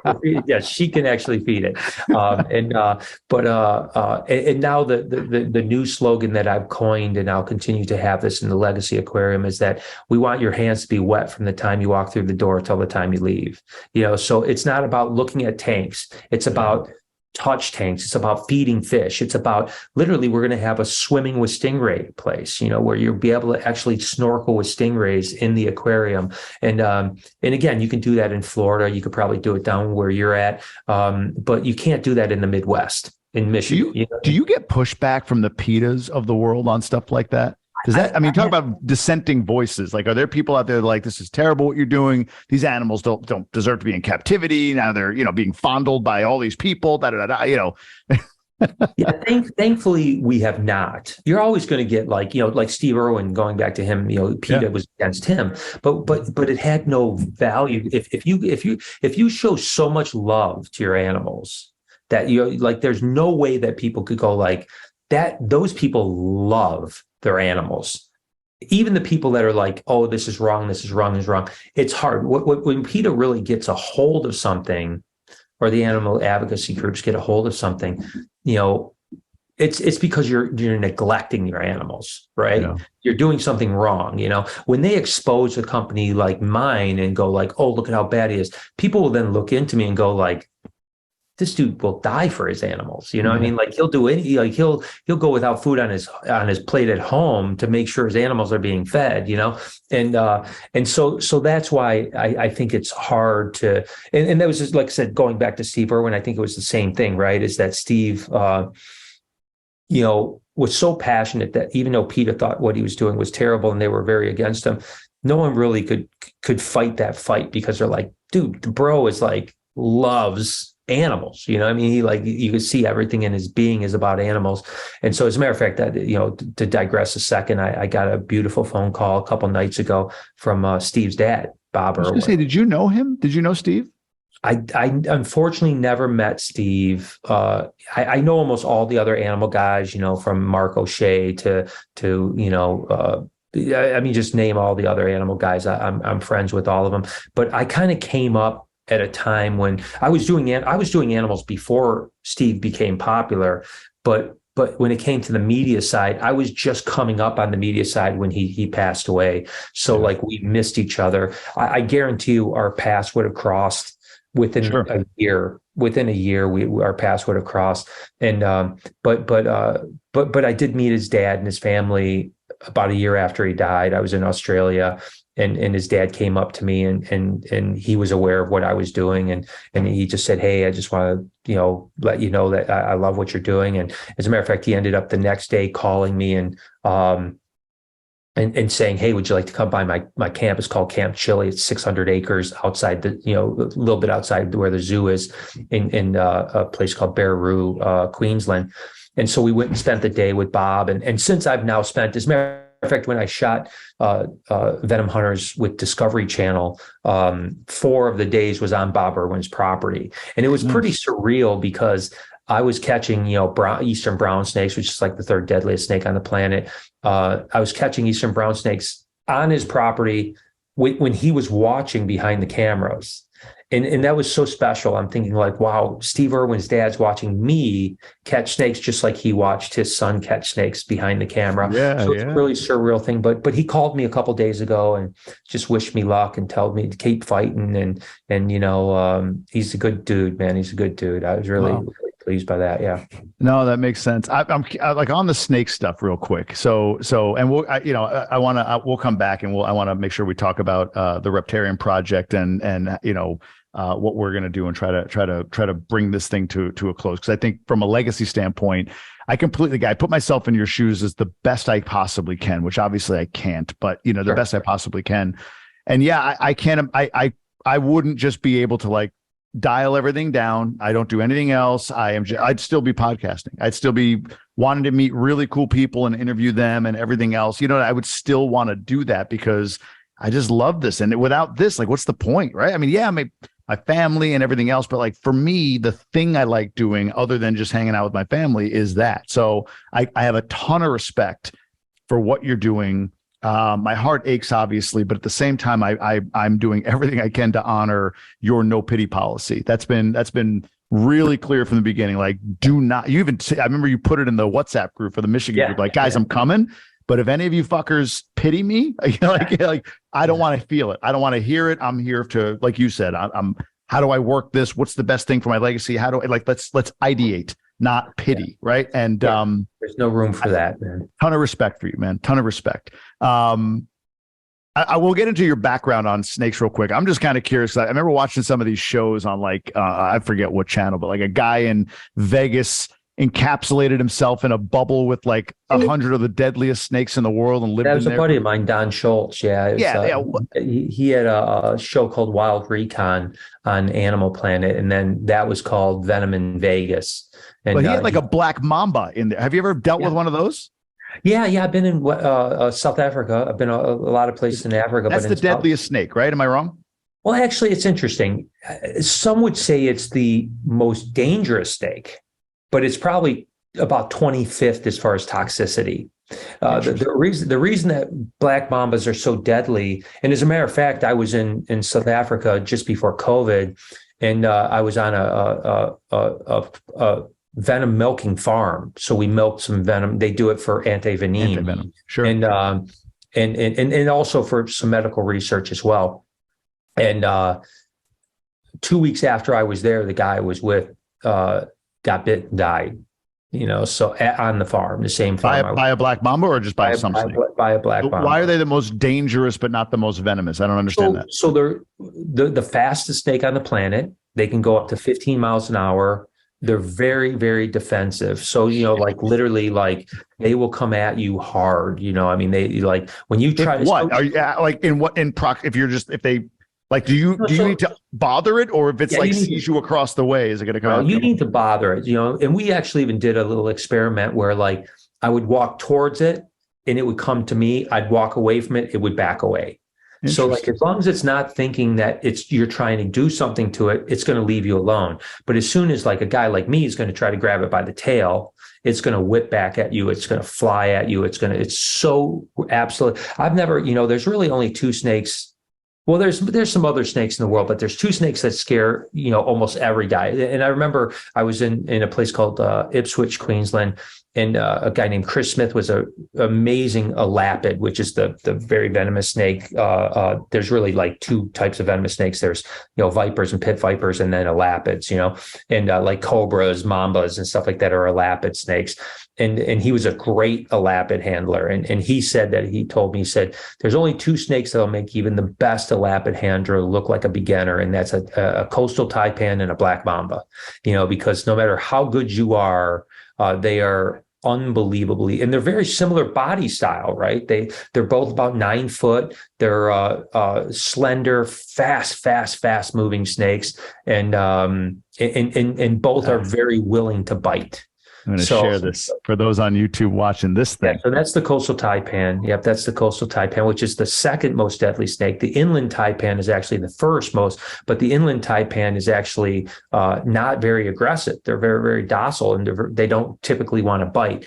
They look very similar. You'll see they look very similar, but they're from different regions of Australia. How long do they get? How big? Like this guy looks big. So the inlands are probably only about 5 or 6 foot. The coastals will get like 8 or 9 foot. And we caught 2 coastal taipans in a place called Savage's Crossing when I was shooting for Discovery Channel. And it was probably the most exhilarating moments of my life, even more so than the black mambas that I had dealt with in Africa. Because of the terrain I was on, it was very, and the other thing is that, of course we had a medic on staff with us at all times when we were filming, but we were about 3-hour hike into the bush. And if you get done by a coastal taipan, you're usually unconscious within 15 minutes. No kidding. So like, I mean, I remember talking to the medic early on, and I said, listen, if for some reason we catch a coastal taipan, and for some reason I get done by it, which I certainly hoped I wouldn't. I said, I want to make sure that, like, intubate me and keep me alive and medevac me as quickly as you can. Get me out of here, get me to a hospital, get me treated. And that's all we could possibly do. Thankfully, I'd never been bitten by a venomous snake, and I don't plan on it now in the future either. I'll probably be a little bit more careful over the next year and a half of my life on handling stuff. But I bet you I'll come across some cobras and stuff like that in the next, several months to play with. And yeah, there's the black mamba. And you can see they're really an olive grayish colored snake. The reason I didn't know that. If you see the one like to the right with its mouth open, they have a black mouth. And that's why they call them black mambas, is because they're black mouth. It's one of the very few snakes that has a black mouth. And so that's where the name black mamba comes from. But very, very, definitely a snake you don't want to muck with if you can stay away from, for sure. You've dealt with cobras? Oh yeah, tons. King cobra, cobra, no biggie. You name it. I don't think of course there's thousands of species of snakes, but all the ones that you would know about, I've dealt with. Like all the ones that are like the most common. From, like I said, king cobras, monocle cobras, Indian cobras, spitting cobras. Rankles cobras. You name it, I've messed with them, and whether it's in the wild or in captivity. And then, I love them. I've always said that I never feel closer to life than when I'm on the tail of something that can kill me, and that's when, some people jump out of planes, some people go fast cars. I want to be with an animal that could kill me. That's my adrenaline. I feel close to life every day on the tail of something coming by my wife. She's right over there. Yeah, she's right over there. Yeah, she's right there. Tail of something that could kill me. On that thing in the I forget, you said it was Animal Planet, where the guy, I remember he like set up on Fremont Street in like a booth. Yeah, and I remember him. I don't know why I watched this, because I like just that right now Googling that, like I had to close it, like icky, for me. But I don't know why I watched. I remember him taking like every day he released a new snake. It was like 30 days, and he would release a new snake into this like little area. He slept in it, lived in it, new like venom, and it got worse and worse every day. I remember him throwing the mamba out of a sack, and it just turned around and like stood up and stared at him. And I think that's the one, you saw this something that like wrapped itself around the camera up in the corner, and then he had to get it out. I don't even know how the hell do you get that thing out? How do you get it out without getting bit? He used grabbers is what they call them, which is it's one of the safest ways to handle, especially a mamba, as opposed to a snake hook, which is a little bit more sketchy. But yeah, so he did that, and I remember, like I said, I knew Donald well before he did that thing, and it really came from a guy named Austin Stevens, who was he had a show called Snake Master on Animal Planet maybe 15, 20 years ago. It was pretty popular. Another friend of mine, and he actually, so Donald Schultz was from South Africa, and so was Austin Stevens, and Austin actually did 10 10 black mambas for 100 days in a glass box. And so that's why Donald did, he went to, there's a lady named Marjorie Kaplan was the head of Animal Planet at the time. And like I said, he was working for a company called Gurney Productions, which produced, ironically enough, Duck Dynasty, amongst other shows. And so he was actually a producer on shows. Like, he wasn't a presenter, he was a producer. And he went and pitched Wild Recon to Animal Planet, and Marjorie Kaplan bought 6 episodes of him traveling around the world doing animal adventures. And at the end of the pitch, she said, all right, we're going to sign you for 6 episodes. He said, hey, I've got this idea called Venom in Vegas, where I would set up on Fremont Street, stuff like that. And she, like, on the spot said, yep, let's go. I mean, that's a great title, Venom in Vegas. I mean, that's amazing. So yeah, makes sense. So that's how the whole thing went down. But it came from, and ironically enough, Austin Stevens ended up getting bitten on the 100th day by a black mamba and almost died. And so he spent 99 days in with black mambas, and then the 100th day, when he was bagging them up, he got bit. Wow. So that was the most dangerous part. And Donald did the same thing. Now, ironically enough, Donald actually is in Nitro Circus now with Travis Pastrana. He does extreme stunts. They travel around the world. They do like motorcycle stunts and crazy. It's like a big Red Bull event. It's called. Where did that's kind of what I look at with when you come at, like you said, you're never more alive than at the tail of something that could kill you. But where did this start? Did your parents give you snakes when you were a kid? Were they big reptile people? Like, where did this? What's your earliest memory of like, oh my God, this is I love these things. This is my life. Well, it's interesting. My earliest memory as a person actually was seeing a ball python at a zoo, and I was under 2 because my mom told me I hadn't even been 2. She remembered taking me to this place, and I remember that moment to this day. Under 2, I remember that moment. So my parents, my dad wasn't very much in the picture, but my mom hated snakes. Still to this day, my entire family, my brother, sister, my mom, my mom's a little older now, but no one's ever kept pets. Nothing. Dogs, cats, animals. I didn't have uncles. I didn't have anyone. It was just, I say some people are just born with something. And that's the one thing that I will say that I've been very fortunate throughout life is that, like, especially, and I've seen this happen with my son, now he's 23 and he's wanting to learn to take over the business and be a part of things and stuff like that. But that's only been over the last couple of years, even though he's worked on and off for me for most of his life. Now he's like interested in being teach me how to do this type of thing. But, I saw him and so many other, my daughter was this way, everyone was this way. You get into that 16 through 25 era and you don't even know what you want to do with your life, right? You're just like, what am I going to do? Do I want to go this route? Do I want to go to college? Do I want to do this? Like, I had no doubt from day one what I was going to do. No doubt. I mean, there was nothing. There was never a plan B. How'd you define it? What was it? I'm going to handle snakes. I'm going, like, what did you define it as? I just knew that I was going to work with reptiles and all animals because I'm an animal lover. I've worked with, big cats. I've worked with rhinos and elephants and, you name it, I've worked with it. But keeping personally, I've always been a reptile guy as my main thing. So, I didn't know what that meant. And you got to remember that I started my business in 1989 is when I started my reptile breeding company. And at the time, there was not one person in the country that bred snakes for a living, right? And I was just a kid, 17 years old. And I was,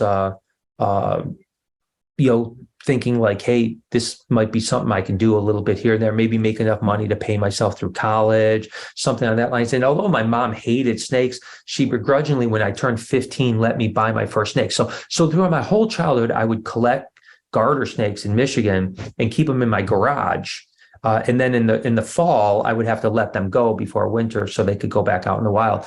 And that was always the worst day of the year for me is when I had to let all my snakes that I'd cared for. How many would you have? How many? Sometimes I'd have 35, 40 snakes that I caught from the wild, and I'd feed them and I'd take care of them and I'd do all that type of stuff. And I was just a little kid, I used to go collect tadpoles and metamorphose them into to toads and then release them. And I mean, I was just obsessed with it my whole life. And And going back to, like 15, I actually, when I was 14, I would walk home from school every day because I would I also played sports. I know I don't look like a sports guy, but, I wrestled, I was on track, I played football, all stuff like that. So like the buses were gone. So I would just have to walk home, which is no big deal. But there was a pet shop on the way home.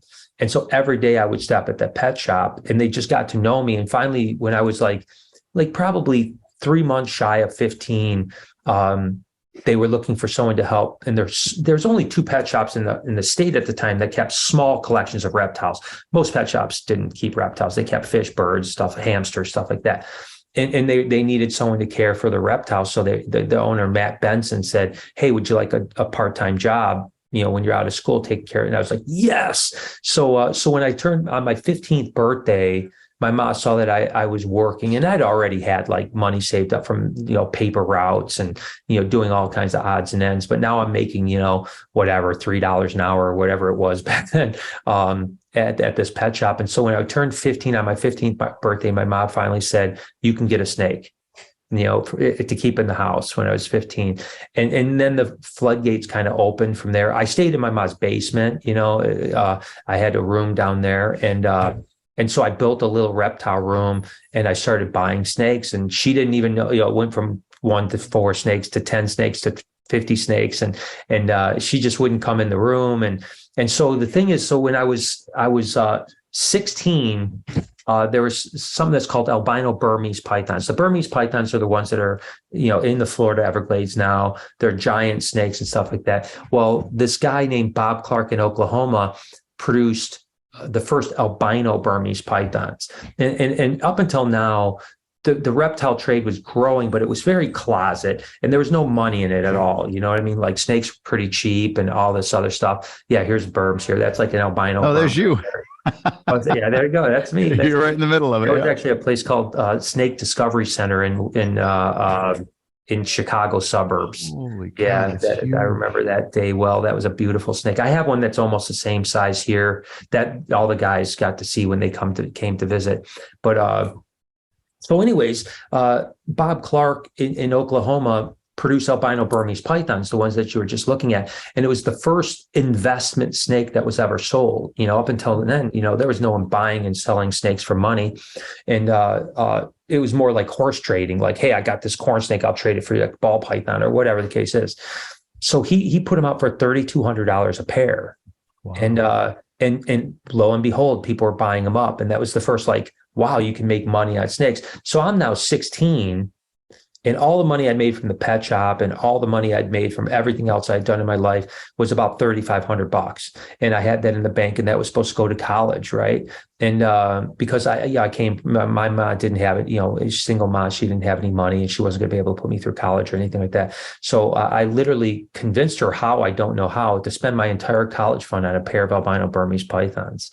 Wow. And I bought a pair for $3,200. Now, the thing is that when I was 18 and just graduated from high school, that year I made 40 grand out of my mom's basement producing snakes. And so I was like, wait a second here, I want to work with snakes, and I'm making 40 grand already, and it's just getting going. You know what I mean? So I did go to college for a couple years, microbiology I was interested in.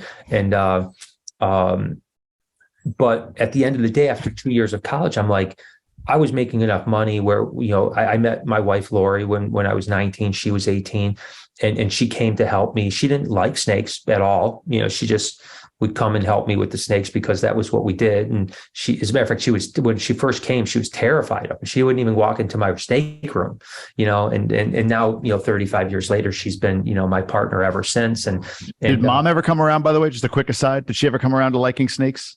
Never. Okay, as a matter of fact, about a year and a half ago, maybe 2 years ago, it was the first time she had ever visited any of my snake places ever. Wow, yeah, she came. My sister lives in Hawaii. She came to town, and she drugged my mom to the Reptarium.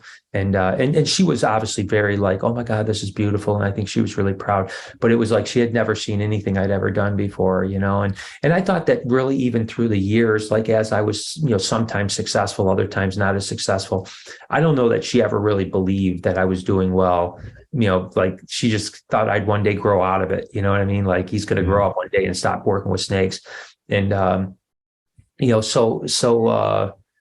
but sorry, you were talking about Lori, 18, 19, you skipped college, or not skip it. You went for a couple of years. She came around. So I apologize. I took you off track there. No. It's completely fine. Yeah. So anyways, by the time I was 20, we actually were pregnant with my daughter, and we bought our first house with the money from snakes, and then the rest was history. So I was like in the right place at the right time. You know what I mean? Like I was like young, got into breeding snakes when no one was making money. But I was on the cutting edge. So I was part of that initial foundation of people, that 10, 15, 20 people in the world that like grew the hobby from like this like closet thing where there's no money to all of a sudden becoming a multi-billion-dollar industry across the world. And then as I grew over 25 years, that was my main income was breeding snakes. And we had the third largest collection. Believe it or not, at one point we had 30,000 snakes. And then, the thing happened that I always say, I always do what I love, right? I don't do the things I don't love. And what happened was I started to not love it because I love the animals, but I felt like I was producing widgets at that point because there was so many animals and so much. It was like, you couldn't have an emotional attachment to anything because it was like there was just too much, And so we downsized. 2008, 2010 happened, and that didn't help either. The recession, Great Recession. And so we literally walked away from our building. We downsized about 70%, got the place that I'm in now, was 20, 25% the size business that we were, went from having 15, 16 employees to having 3 employees. And then we slowly, the plan was, okay, I'm going to do this. And although we were grossing way less money, way less money, I was actually living okay, because my net was pretty decent, considering I didn't have that much overhead. And then, but the goal was to always, at that point when we downsized, is to do the educational reptile zoo. That was the goal. Like, okay, we'll get established here. We'll get back on our feet. We'll learn how to run our business this way. And then we'll do the reptile zoo. And that's also when social media started to take off too. Now I had been doing social since 2008, but never really took it that serious. And so about 7 years ago is when I started taking social serious, like, hey, this could be a business, social business. And so I was like really one of the first guys on. I was the first guy on YouTube, Facebook, Instagram that did reptiles. And so I just, again, grew as that grew. And now there's thousands of people that do what I do. And we're just lucky enough to have been around long enough to where we're still one of the top rung animal channels on all the social platforms. But the goal was to always open up the reptile zoo after, we downsize, because I realized that, again, you talked about goals and purpose. Like for a lot of years, my goal was to be the biggest reptile breeder in the world.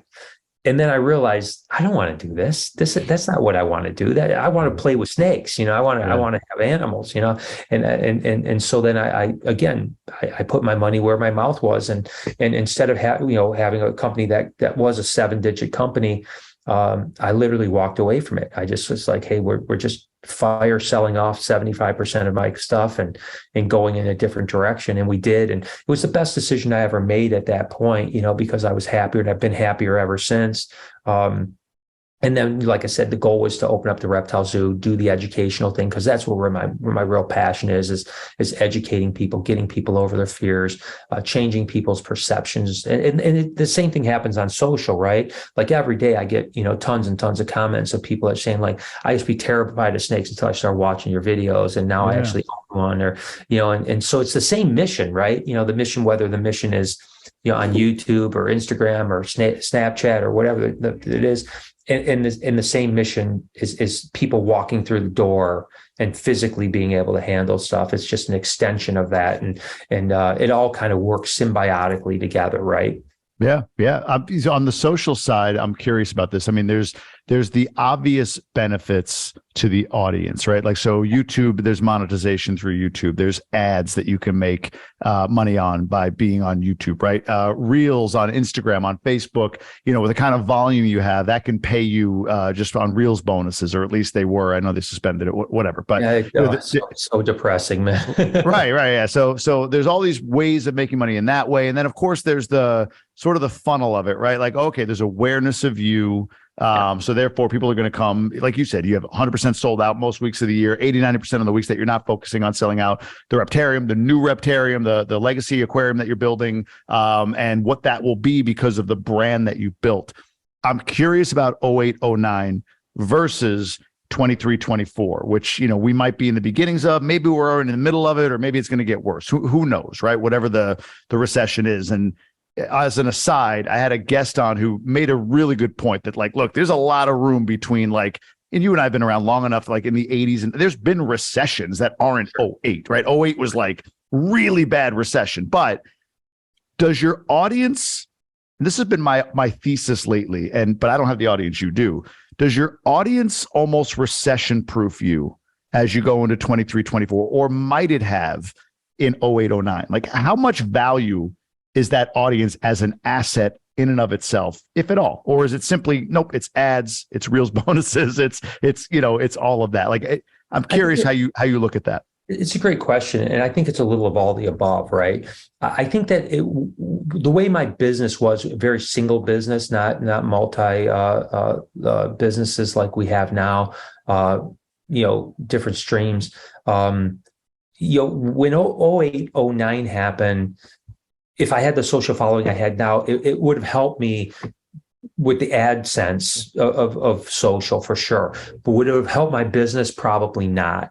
And the reason I'm saying that is that when the recession hits, and that was, of course, the Great Recession, people don't need to buy a snake, right? Mm-hmm. That's one thing they don't need. And if they're going to stop something, buying a snake is probably something. But people are still going to go to an aquarium. And people are still going to go to the zoo, and people are still going to go to places because they're not going to stop living their life. They may not go on a cruise. They may not go to Disney. They may not, but they're going to find something that costs their family $50 to go do, and they're going to go do it. So that's one thing that helps, I think, for sure.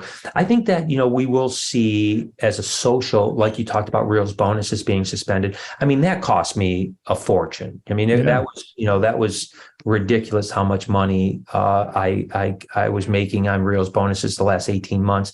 That is now gone. Bad timing. I was praying that it was going to be, I knew it was coming. It didn't make any sense. Is it short term, or do you not anticipate it coming back? They'll never come back. It'll never come back. Okay.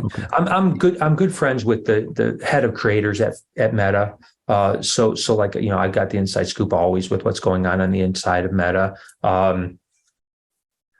It's never coming back, but they are going to try to roll out some monetization on it. They have to, right? Because YouTube has been very generous, I think, right? Like, they're much more generous with monetization, and there's plans for more coming from them, correct? Yeah, definitely. Yeah. I mean, like, I think the hard thing with short form content is that it's really hard to monetize, right? Yeah. Because you've got, even if you've got a 60-second, and I know that TikTok has been spreading it now to get to 3-minute videos, and they're really encouraging longer form content on TikTok. But really what made TikTok, and I think was making, like, Reels right now is 60 seconds. They're about to roll out a 90-second version. Yeah. YouTube is still 60 seconds. I think they'll eventually roll out a little bit longer, but YouTube is at the same point. Like, at what, if you're YouTube and you've got long form content, like, why are you going to roll out short form, long form content? You know what I mean? It's like you're fighting each other. Right. Ultimately, everyone is fighting for the eyeballs that TikTok grabbed, right? Yeah. And for a short period of time, for about 2 months, TikTok was the most viewed video platform on the planet. YouTube has now taken that back. They're now back on top. But and for the first time over the last 2 months, TikTok is this rapid spike, this hockey stick graph of viewership has now plateaued. And they aren't really growing nearly at the rate that they were. But there's still a real battle for short form content in eyeballs, right? On Facebook Reels, Instagram Reels, obviously Snapchat, and then of course YouTube Shorts. But the problem is none of them are monetizing it properly. I would say the best and maybe most annoying platform that's doing it the best is Snapchat. And so if you watch this, we have a Snapchat show. And if you watch that Snapchat show, it's about a minute long, sometimes 2 to 3 minutes long, but no more than 3 minutes. But there are like every 20 seconds, there's an ad, and it's very annoying.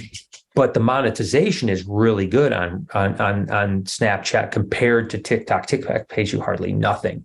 YouTube is better than TikTok, but when you compare, your like a financial channel on YouTube can get $20+ CPM, per thousand. So it's really, Can you explain what CPM? Sorry, just to. The M stands for thousand, and so it's cost per thousand. So it's like, so it's $20 for every 1,000 people that watch you, you get $20. So, you get 1 million people, you can extrapolate from there. It's a couple $1,000, and then you get, 13, 15, 20 million. Sometimes we'll get 30, 40 million views a month on our channel. It's pretty easy to go, but we're usually at about $12 CPM because we're not a financial channel. There are some genres that can get $40 or $50 CPM, but again, they're very, very specific genres that demand a very high, that's where companies are like, I want my ad to be on this video, and I'm willing to pay $50 for every person that clicks, or $50 for every 1,000 person that clicks on that video.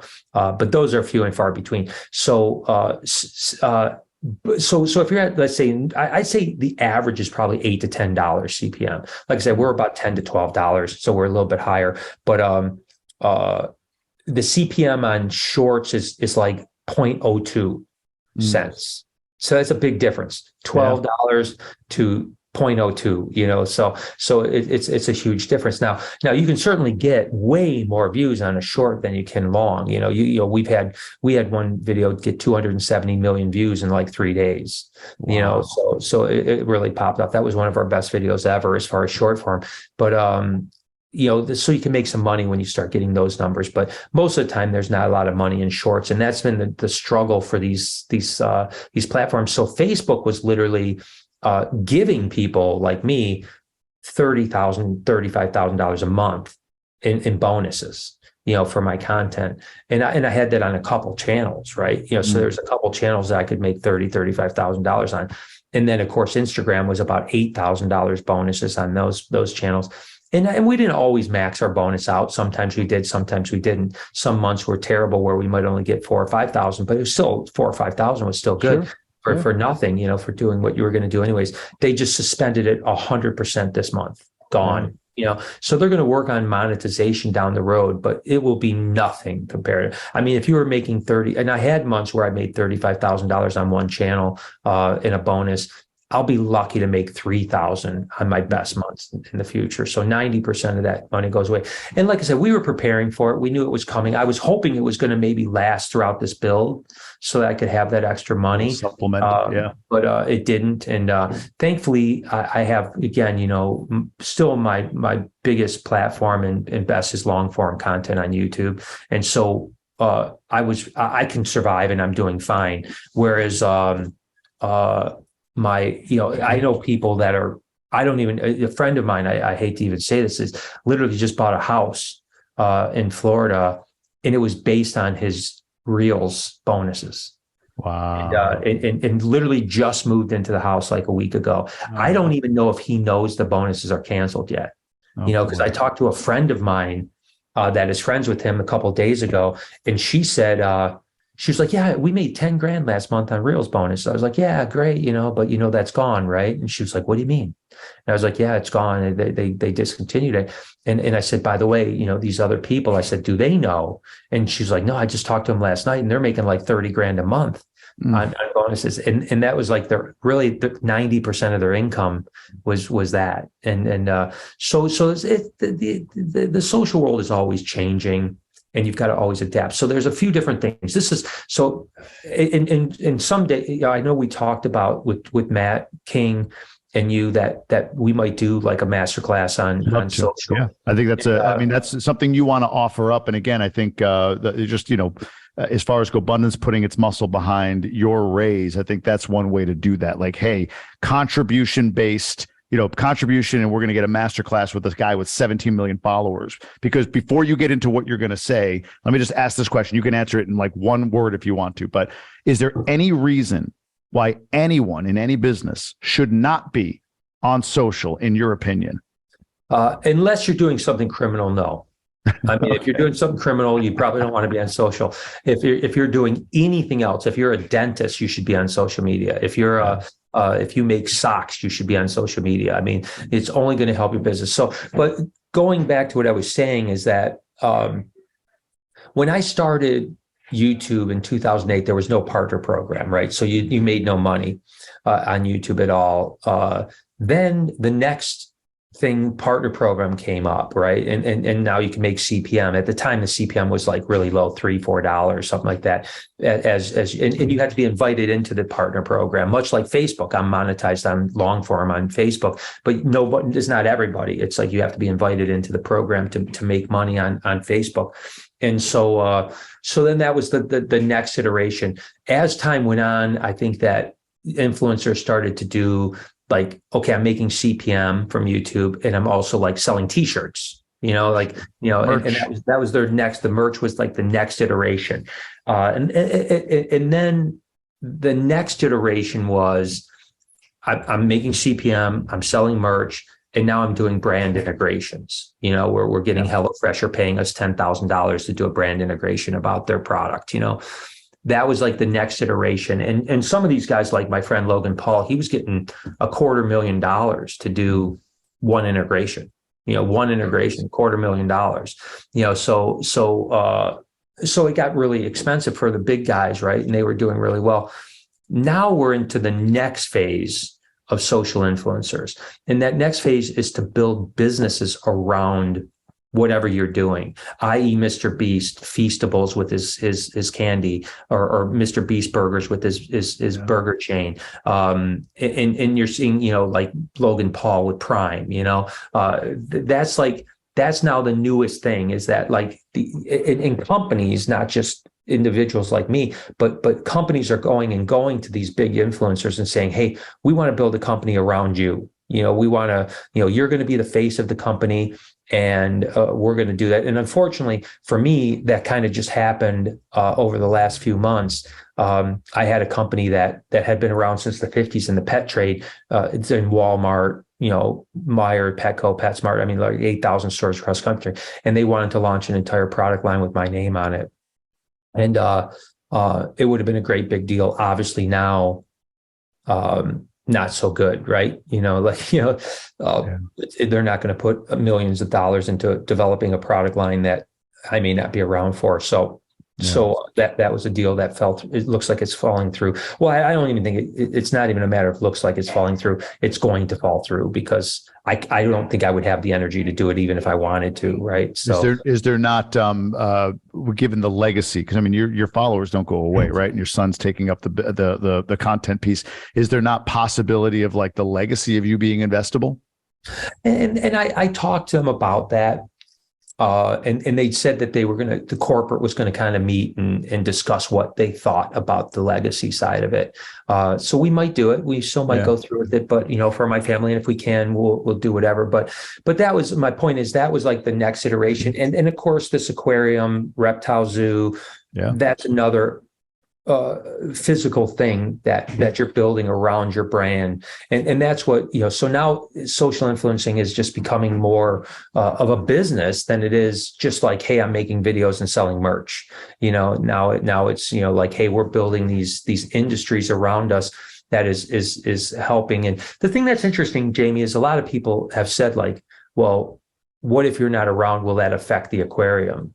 And, the thing that was interesting is there a chance it could a little bit? Yeah, sure. Especially because I don't know how it'll be received when I'm no longer in the videos. You know what I mean? And I'll be in the videos until I cannot be in the videos, right? Until I no longer can be I'm going to be involved in it as much as I possibly can. But I'm hoping it'll still be well received. I'm praying it will be. But the fact that was really interesting what happened at the Reptarium is that we opened 4.5 years ago, there's no doubt the first 3 to 4 months of ours being open, 99% of the people that came through were followers of mine.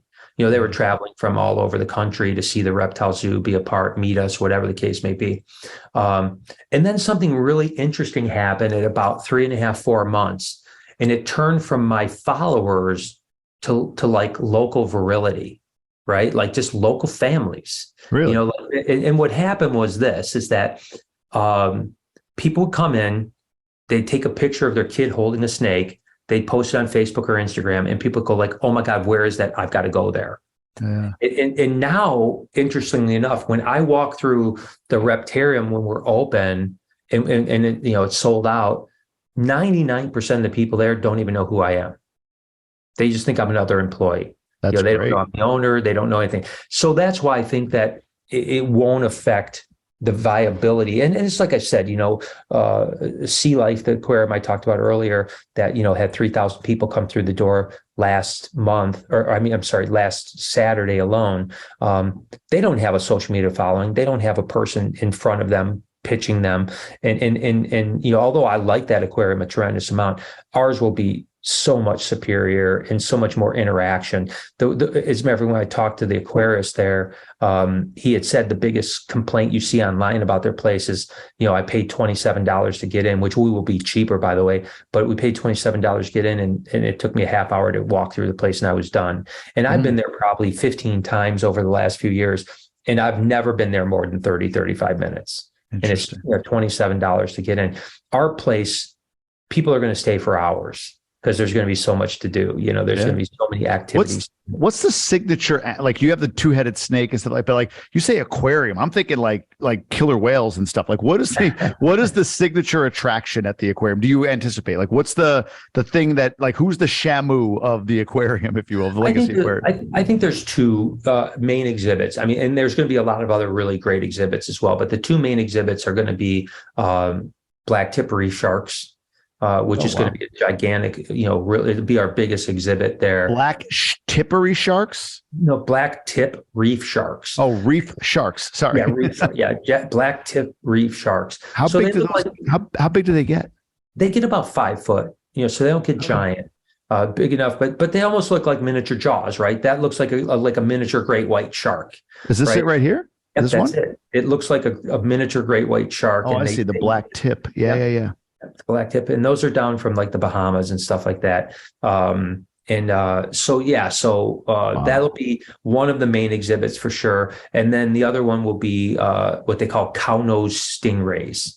Cow nose stingrays. And that'll be the exhibit that they're very bat ray like. You can see they look like what you think of a stingray. But this will be the exhibit that not only you'll be able to feed, but you'll also be able to snorkel in with them. Wow, those teeth! Look at those teeth on that thing. They're not bad though. I mean, they don't really. They'll nip you every now and then, but they won't nip you when you're swimming with them. Just when you're feeding them, if you don't keep your hand like completely flat, they'll nip a finger. But it's just like a pinch. It's not, it won't break the skin or anything like that. Is that like, isn't that, I'm not being funny, but isn't that what killed Steve Irwin? A stingray? Stingray, yeah. But you actually can cut their barbs off. Just it's like a toenail. It's keratin, so it's like you just clip them with the toenail clipper, and then they don't have barbs. Yeah. So interesting. Wow. So yeah. And the shark, like, can you touch the shark? So we won't be touching those sharks, the black tips. So we will offer some feeding opportunities though for people to feed them. But we will have what they call bamboo sharks, which stay smaller, only about 2 foot and stuff like that. We will have a touch tank. So there's going to be a lot of exhibits, but I think those two exhibits will be the most breathtaking exhibits that we have, because those are our biggest exhibits and the most like wowing exhibits. But then we have a lot of other really, really, really nice exhibits. I've already bought a lot of the exhibits, money that I've spent has been spent on exhibits that are waiting to come in. And then we have to obviously buy, some of the other ones as we get in money. And like I said, I've got to be careful. Like I could spend the $1 million I have right now and start buying up all these exhibits and get the ball rolling. But if I can't raise the other 2.5, right, then the last thing I want to do is spend the $1 million, not be able to do anything, and then be dead in the water. So like I said, I think that when we get to a point where we feel like you said, if we get to 1.5, 1.8 million, At that point, I'm going to feel really confident. Like we're going to either get to 2.5 or get close enough that we can raise the rest of the money through equity funds or through, selling off equity in the aquarium if we have to. Is Noah at all interested in the influence? I mean, I know he's in the videos, but I mean, is he interested in being the lead influence? I'm thinking of other channels. Like my kids watch Blippi. Are you familiar with Blippi? I don't know if you know Stephen John, but like it was him. Then there was another guy that replaced him, but it's the same costume. So for kids, you can get away with that. But then they started introducing like new characters, different characters, like a girl version. There's a Spanish version. There's a Portuguese, like all these different sort of faces, so that he was no longer having to be the face. Like, is that Noah, or is that kind of the natural plan, or does he not want that, or is that just not his skill set? Is he more like, like other guy, like, yeah, he's fun to watch, but he's not the guy to carry the episode or carry the vlog? What is that plan? What does that look like? I think I think that's what he wants to do. He had a channel that did really well a few years back, and he just kind of stopped doing it, because of life and, just his whatever. But I mean, he was getting, some of his videos were getting 1,000,000+ views. Wow. So he obviously had the ability to carry, he has over 200,000 subscribers on the channel. And that was all on his own. That was not with me. That wasn't like I was sometimes in his videos, but most of the time I was not in his videos, 90% of the time. And so he, that tells me, and certainly, a 23-year-old, good looking kid is more the demographic than a good personality, great personality too, at least on video. Yeah. Yeah. And so I think he can carry it. Is it going to be a little bit different? Is it going to be a transition? Sure. And it's not like he's going to be like the soul. I mean, we have other people, what we call characters in the show, that we built, and they'll be a bigger part of that, and so I think, but I think we can get there. Yeah. Wow, man. Wow. It's so much for you to think about, so much for you to consider, so much. I mean, I'm just, like I said, your strength, your desire to keep moving forward, your no pity policy, which is, I'm dubbing it, but all of it, man, like it's inspiring on so many levels. I know you're a human being. I know that, like, the night's got to be tough when things are quiet and your brain kind of takes over and all of that stuff. So I can only imagine what you're going through right now, but the face you've put on here, and it's not fake, right? This is real. This is really what you want to do. Like I said, I talked to you. You said, yeah, you let us know that there was the possibility of pancreatic cancer. You let us know meeting the Michigan chapter. And then like that day, I remember you saying like, yeah, I got the diagnosis. I'm like, dude, I'll cancel this. You're like, no, I want to do this training for the Emerge group. He's like, you said, I want this normalcy. I want to feel, I love talking about this. And man, you wouldn't know it. If you anybody who's in immersion, go back and watch that first session that we did, or maybe it was the second session that we did with you. And it's like, you were just, even here in this podcast, man, like you can see where your passion lies. So you're in my prayers, truly. And when I get back to Michigan in August, we just actually booked our flights. When I get back to Michigan in August, I'm hopeful and confident that you're in a place where you can take a visitor. We get into your podcast room and we dig in and see how you're doing at that point. And, this like, wow, you know what? The story is actually changing. Things are getting better. That's my prayer, man, that, you're that Hail Mary, I'll believe in that, and I'll take it. I mean, there's nothing else but I can do, right? But to put that face on and believe it the best I can. And yeah, there are times, I mean, I think that the nights are hard. Like you said, the nights are the hardest because that's usually when the pain comes, usually the worst. And you're not distracted as well. Sometimes the pain's there, but you're distracted. So that's one thing. And then I think, that's when, as the weeks have gone on here, maybe it's gotten a little bit easier because at first you start thinking everything. You start thinking like, okay, who's going to take over the vlog? Can Noah do this? Can this? And how am I going to, do this aquarium? Am I going to do the aquarium? Am I going to walk away from the project? Am I going to, how does this company work? How does that company work? How does this endorsement deal work? How does this, these millions of ideas are going through your head, just like, and it's not like one at a time. It's like they're all coming at you, just like flooding you, because you never, in your wildest dream think that, your mortality is, I mean, we all think like, hey, you might not have tomorrow, but if I don't have tomorrow, it's most likely I'm getting hit by a car, I'm not thinking about like, hey, guess what? You have 12 to 18 months, Countdown. It's a countdown. It's a different feeling. Like if I got killed tomorrow, it would be done. It'd be over, and that'd be certainly more difficult for my family and plans moving forward. So it's a unique opportunity. There's good and bad to it, right? The good is it gives you time to fulfill all the things that you do and put yourself into the position where it's the best you possibly can, right? For your family, for your friends. My crew is obviously very important to me. I want to make sure they have a stable foundation moving forward. But then the negative is that every day is one less day, and we all have that, but now mine is much shorter and most likely not going to last as long as most people would think. And then you don't know. It's all the unknown variables that get in your head too. Like, hey, does chemo work? Does it not work? What if you have a bad reaction to chemo and that kills you, quicker than you think, I mean, we had like just interesting scenario here to bring up is like, we have one like potential Hail Mary that the surgeon from Henry Ford, Dr. Kwan, gave me. And he said that there's actually one surgeon in the entire country that would take this on if, like, let's say 6 months from now, this tumor had shrunk a bit, maybe 50% or something like that. He said there's only one surgeon in the entire country that would actually take this surgery on. And he's at the Mayo Clinic.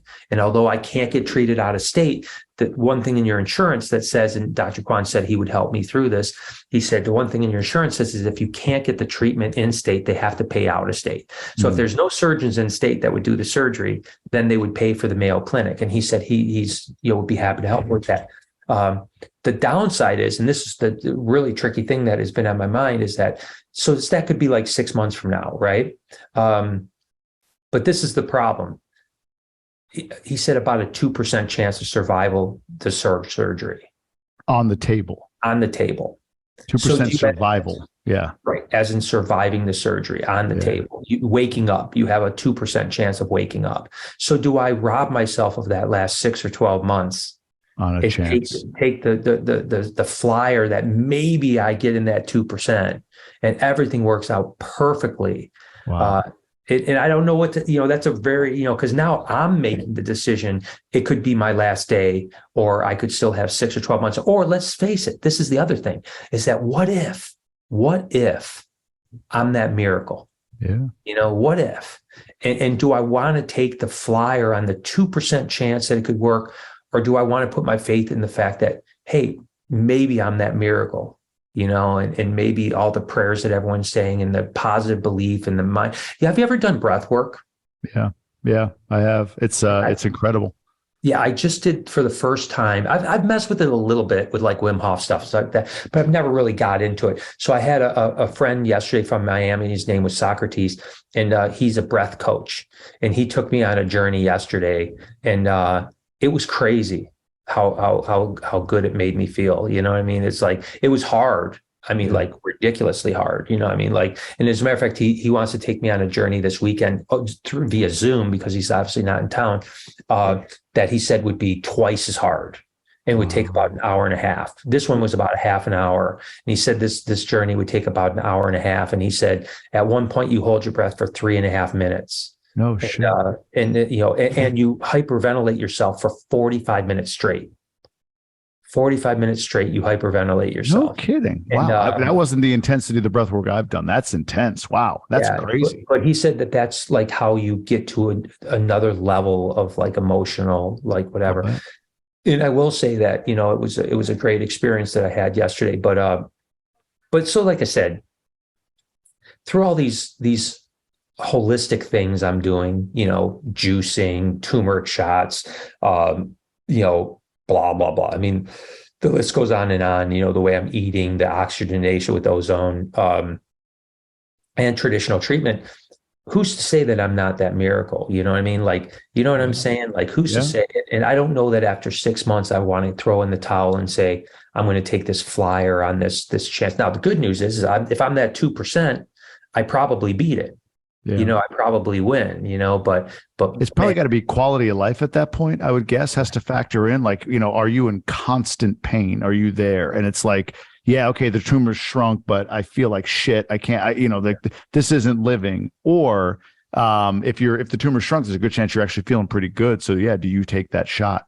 Man, those are just, I'm saying this to you and looking at you and just thinking like the kinds of things that you need to think about, man. Like I'm not going to pity you again out of respect for you, but it hurts my heart to think about the things you have to consider. And it for anyone listening, like the perspective is insane. And I guess that kind of was the question I was going to ask. You said it a moment ago. You see these, motivational reels. You're never guaranteed another day, be present. The future is what stresses you out. The past is what makes you depressed, all that stuff. Be present, all that. Is there anything in particular that you're facing it? Is there any of these lessons, like knowing what you know now, going through what you're going through now, or any of them like particularly landing for you? Or maybe not. I'm just curious if anything is like, man, this is what's hitting me. It's really interesting. There's no doubt that the day that I learned what was going on, and probably even more so the day that I learned it was inoperable, and my diagnosis didn't look so good. You do change your perspective on life a lot. A lot of things that mattered before don't matter so much anymore. I've told the story, like I love financial stuff. Like I really am into it. Like I watch, CNBC. I used to watch CNBC almost every morning. I'm into, watching where's the real estate market going to actually go? You know what I mean? Like what's going to happen? Is it going to be a fallout? Is it going to be like 2008? Are there going to be opportunities? Blah, blah, blah, blah, blah. All of a sudden, those things don't matter anymore at all. Crazy. Yeah. You know what I mean? I found myself, I put on CNBC a couple of days ago and I just didn't care. Because I'm like, okay, I can buy Meta at $98 when it was at its bottom and it could go up to $200 and double your money. And my thing, like when, as a matter of fact, my son bought Meta, he bought a few $1,000s worth of Meta at like $98. And now I think it calmed back down to like the 170s or something. But at one point it went up to $200 pretty quick. And I told him, I said, I would buy Meta because 10 years from now, if the metaverse or Web3 actually is a thing, which I think it will be, they're probably going to be one of the leaders, or they're going to be really heavy because they've invested so much money. I mean, Zuckerberg is investing $1 billion+ a year into development of Meta. And so like, if they are, it's like, I think that stock can go from $200 to $2,000 in the next 10 years if they are the leader in the metaverse, right? Sure. But now all of a sudden I look and I go, why does 10 years matter to me? You know what I mean? Like, you know what I'm saying? It's like, why would I want to invest in something that's going to be 10 years from now? Because I'm not going to be here. It doesn't matter. You know what I mean? Or there's a good chance I'm not going to be here. So that changes your perspective a lot. I think the interesting thing for me, I think that might surprise people is like, we're all going to have regrets in life. I think when you're at your dying breath, you're going to look back and wish you hadn't done something, or wish you had done something or something like that. But I don't have nearly the regrets that I thought I would have in the situation I'm having. And I think that helps me a lot. The fact that I've lived my life is the way I've wanted to, you know what I mean? I've done amazing things. I've traveled the world. I've had amazing experiences. I have amazing friends. I have amazing family. I've been able to do things that most people can't even dream of. And so I don't look back and like, I think when your mortality is shown to you, that's the first thing that happens is you start to go, I wish I would have. And I don't have a lot of that, I have a little bit of it, but not a lot of it, right? Because I've done so much. I think that, I wish I would have had time to travel a little more with my wife, she to see some of the places, like we've had some amazing experiences, in China and Asia and Italy and Mexico, and she's come to Australia with me, and we've traveled all over the country, seen almost every state in the country. I think that's another thing I just thought of. I didn't even thought about that. I had one state to go, which was Alaska. And that was all 50 states. And I wonder if I'll ever, if things go well and I do have those breaks where I'm feeling, normalish, maybe I'll jump on a plane and hit Alaska before. Could you go tomorrow? I could if I wanted to. I probably just don't want to right now. I want to, although we're going to take a couple days off tomorrow. Well, I'm working tomorrow morning, but then taking the afternoon and Thursday off. And then Friday, Saturday, we're going to go spend time with the family. That's more important to me right now than that bucket list thing. Sure. And then next week, I want to be mentally good to go down that list of the rest of my friends that could potentially donate to this aquarium. I want to be mentally as good as I can. I really don't want to be chemo brained out doing that, so that's another reason why I kind of push some things off, is I want to get things in a position where it's like, hey, we're starting to see movement, we're starting to see things move forward, and if we can start to see that number go from 87,000 or whatever, I guess $77,000 raised so far, if we can see that number go to $1 million, $1.5 million, $1.8 million in a relatively short period of time,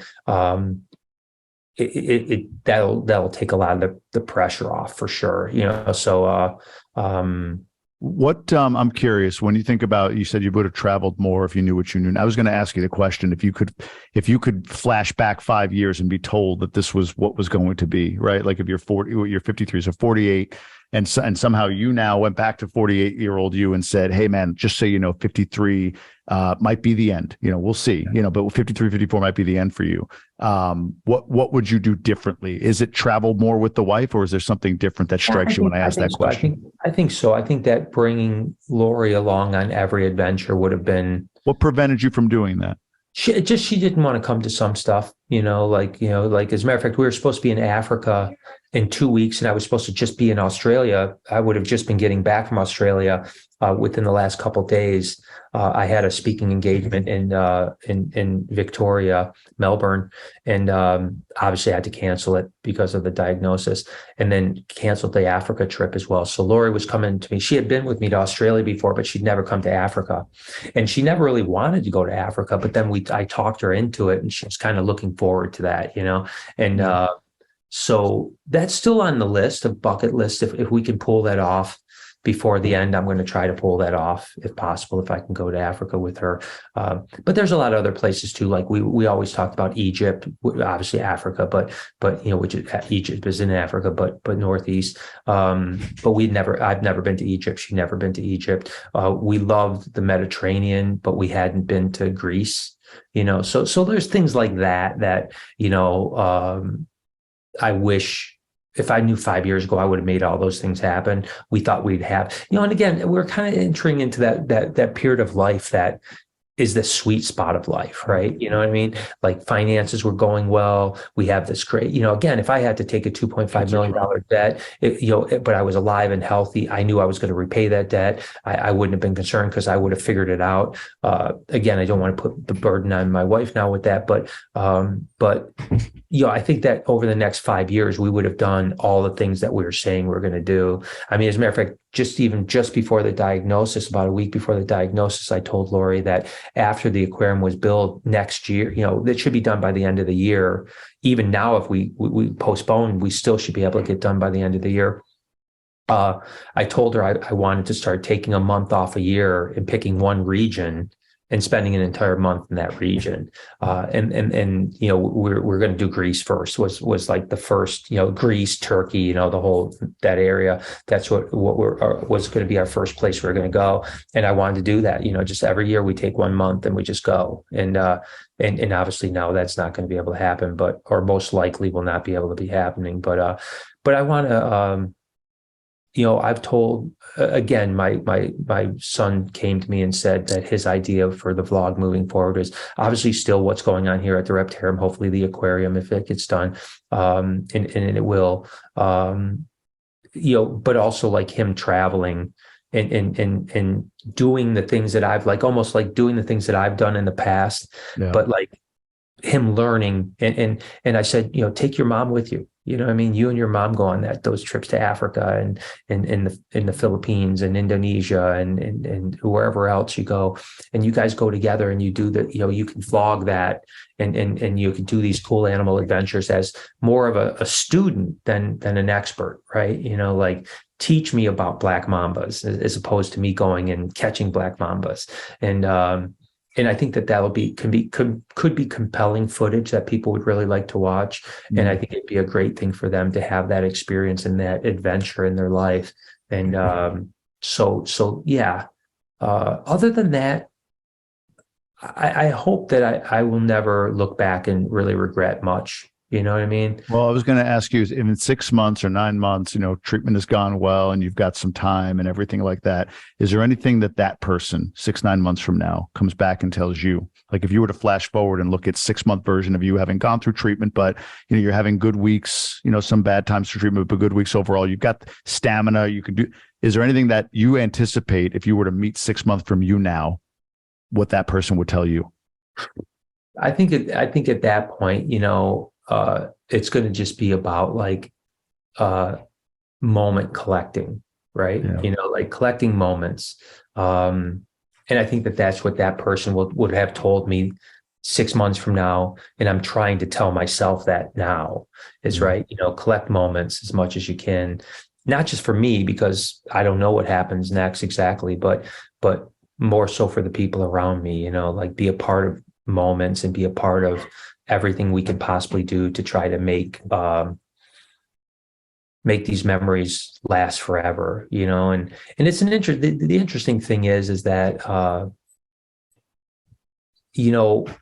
I have so much footage of myself that my family I always say, like, the vlog to me was also a personal diary, right? Yeah. It is a video log, right? I mean, it's logging your life and my grandchildren and even Lori or whoever wants to can always go back and watch thousands and thousands of videos that we have out. And maybe I won't feel quite as far away. Most people don't have that. They have pictures. They might have a few home videos or some videos on their phone or something like that. But I have everything that's significant. I mean, like the day we met our first grandchild, I vlogged it. And so you can go back and they can watch me meeting my grandson. And hell, I vlogged the day I got diagnosed with pancreatic cancer. Yeah. I was just going to say it's funny how, like you said, you're the timing of your life, like the snake sales piece came in around the time that you were at the age that you could and learned about it. And you were at the forefront of that. And then, social media seems to be the medium that allows for you to share the passion you have for life, for your animals, for your family, for everything, right? That's how I feel about it as well, on a much, much smaller scale than you at this point. But like people are like, oh, it's just, showing off. Like, no, it's just fun to share. It's just fun to share, the experiences of life. And you've done that so humbly, authentically, and you could see it. I mean, the metric is the following you have, the amount of people that watch, the hours people watch of you doing what you love doing, whether it's meeting your grandchild or handling a friggin' white python that's about to strangle you to death or whatever it might be. It's cool to see, man. It really is. It's again, I'm so pulling for you. My anticipation is to be able to meet you in person once I get back up there in August, and you're of sound mind and body that we can do that. And, the news is great, and you're prolonged, and you're going to have, I mean, I told you, there's a guy up in Michigan whose father lived 7 years with a similar diagnosis, right? So, whatever it might be. It can happen, man. I mean, just because they say a number doesn't mean it's like, I'm not a number, I'm beyond that. And you never know what's going to happen. But I think it's about, like you said, it's legacy, it's inspiring people. I always said that, yes, I did animals because that's what I love and that's my passion. But the message is much about loving animals, and that there was also just as important message, which was inspire people to follow what they love. That was bigger to me. That was always the underlying message of my vlog and everything I did, was don't do what you hate. You know what I mean? Don't spend 40 years of your life doing something you're miserable doing.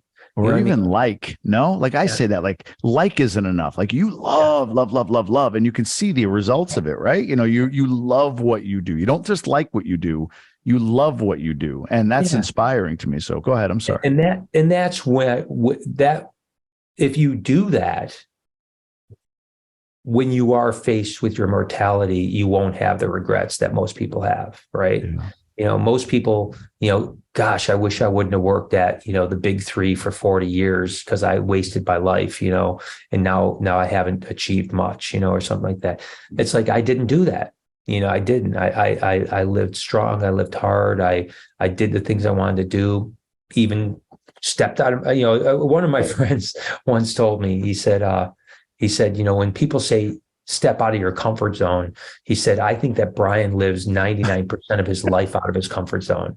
Because he knew me well, and he knew that I was always doing things that were very uncomfortable for me. It's Sure. like, become comfortable with the uncomfortable, and do the things that you're afraid to do, because that's where you start to live, and I've lived good, man. I've lived good, and I'm not done. I'm not giving up. I'm not any of that. I'm just saying that I'm blessed because if this does end in a year, year and a half, 4 years, whatever it is, and hopefully it is 3, 4 years, that would be great to have a few more, two, 3 more Christmases in me. That'd be fantastic, especially if the quality of life is good. But I really do think that I'll leave feeling like I did what I wanted to do in my life, Mhm. And then, like I said, my last kind of hurrah is this legacy project, the Legacy Aquarium.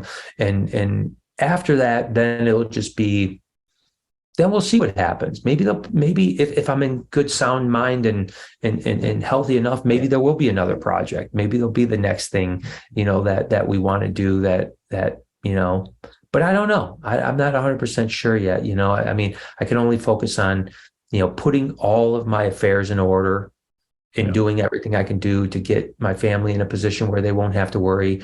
And also that they can be proud of something that, like, I mean, it is crazy, Jamie, I go out to dinner, I don't go out very much anymore, but when I used to go out to dinner or go out somewhere, it like more people recognize me from the Reptarium than they did YouTube. And it just be like people everywhere, like, or I'd have a Reptarium shirt on, which I don't wear very often. And people be like, oh my God, I heard about that place. That's amazing. And I'd be like, yeah, well, yeah, I own it. And they're like, what, you own it? Oh my, it's so crazy how viral it is, Yeah. as a matter of fact, there's a radio station here locally called 95.5. Last week they were talking about the Reptarium. One of the DJs brought their daughter in, and they saw Ben and Jerry, the two-headed snake, and now she wants a pet snake. And they were talking on 95.5, about like how cool this place was, and it's like that is a legacy to me that lives on forever, and my family can be proud of. And like I said, we're doing it here with reptiles. Right. What Right. I mean? You put mammals, because we're going to have some mammals as well. We already have a sloth and an armadillo. We'll get a couple more. We'll keep the sloth where he's at now, but we'll get a couple more sloths.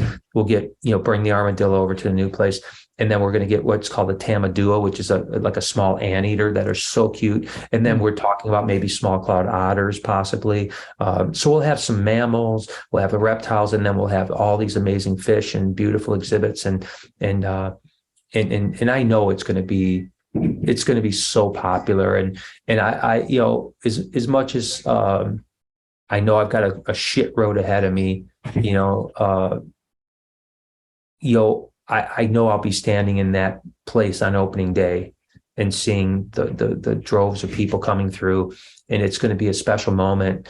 Like I said, probably if I had a scary thought in my mind, like I mentioned earlier today, is what happens day 2.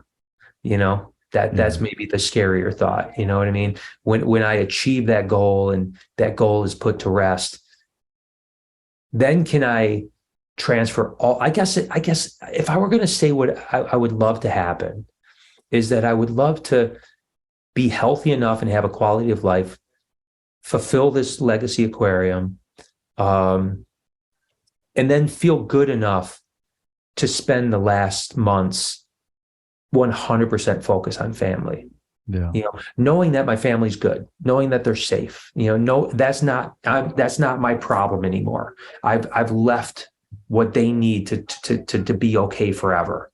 Now can I just go? Now it's just us, however long that is. Whether we travel, whether we just stay together, whatever happens, and I think that might be enough. I really do. I think that might be enough.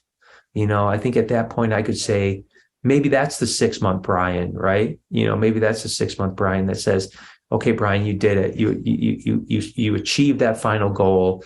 Now it's time for you to just rest and be with your family, and however long that is, create those last memories, whether it's 6 months or a year or 3 years. I think that I'll rest easier when I know my family's okay. Not that they wouldn't be okay now. I get you though. But not the okay that I want. Yeah. Right. Yeah. So you're looking at this as the stamp, right? The thing that secures them forever. And I'm God, 100% behind you, man. 1,000% as much as I can be in any way, shape, or form. And like I said, anything you need along the way, never hesitate. So, man, I appreciate you pouring your heart out. I mean, this is, I can't imagine being in your shoes and giving so much. I mean, this whole interview has been so much fun for me to learn more about you, but at the same time, there's that looming feeling that you have to deal with after we hang up on this and go through the day. And I mean, I'm blown away by how much you are still like driving and pushing forward, and your spirit is so infectious. And I don't know, I could go on for a while with that. So go ahead. I'm sorry. No, I appreciate it, dude. And this is, like I said, the help that you and Matt King and all of Gobundance is giving me is, you got to remember, like, it's not like, I hate begging for money. I don't want to beg for money, but every person that helps is fulfilling my dream. Yeah. And without you guys, without Gobundance, I don't know, I have other ways to raise money, but I don't know that I get there. You know what I mean? I don't know that I get there without Gobundance, and I'll be forever thankful for my buddy that turned me on to Gobundance and got me in. If this helps get that dream, it's going to be something that I'll never ever be able to thank people enough for. And I know that you said you'll help. I know Matt King's 100% behind, and I hope everyone else that's listening will not think I'm begging, because I'm not, and just think in their kindness of their heart, if they were in my position, because I know if I was in their position, I would help. I wouldn't even think twice about helping as much as I can, and so I just appreciate it, man. I appreciate everything. I appreciate this platform. I appreciate your time. We became friends before this, and it's a beautiful thing, and I'm very grateful. That's all I have to say.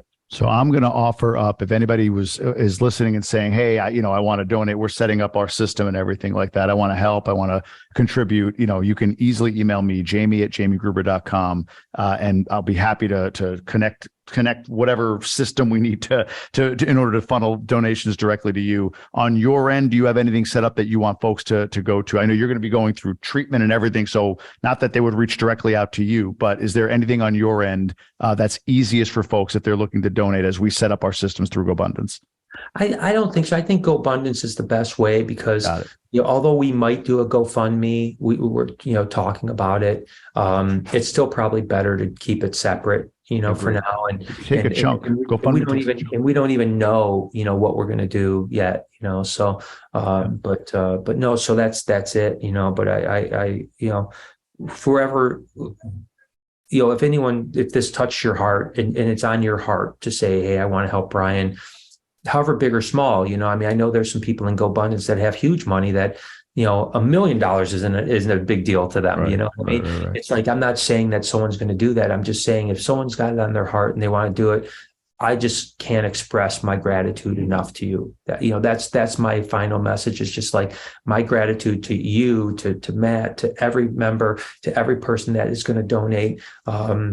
You're making, my legacy actually around it. And then I hope and pray that every person that donates comes and sees that legacy.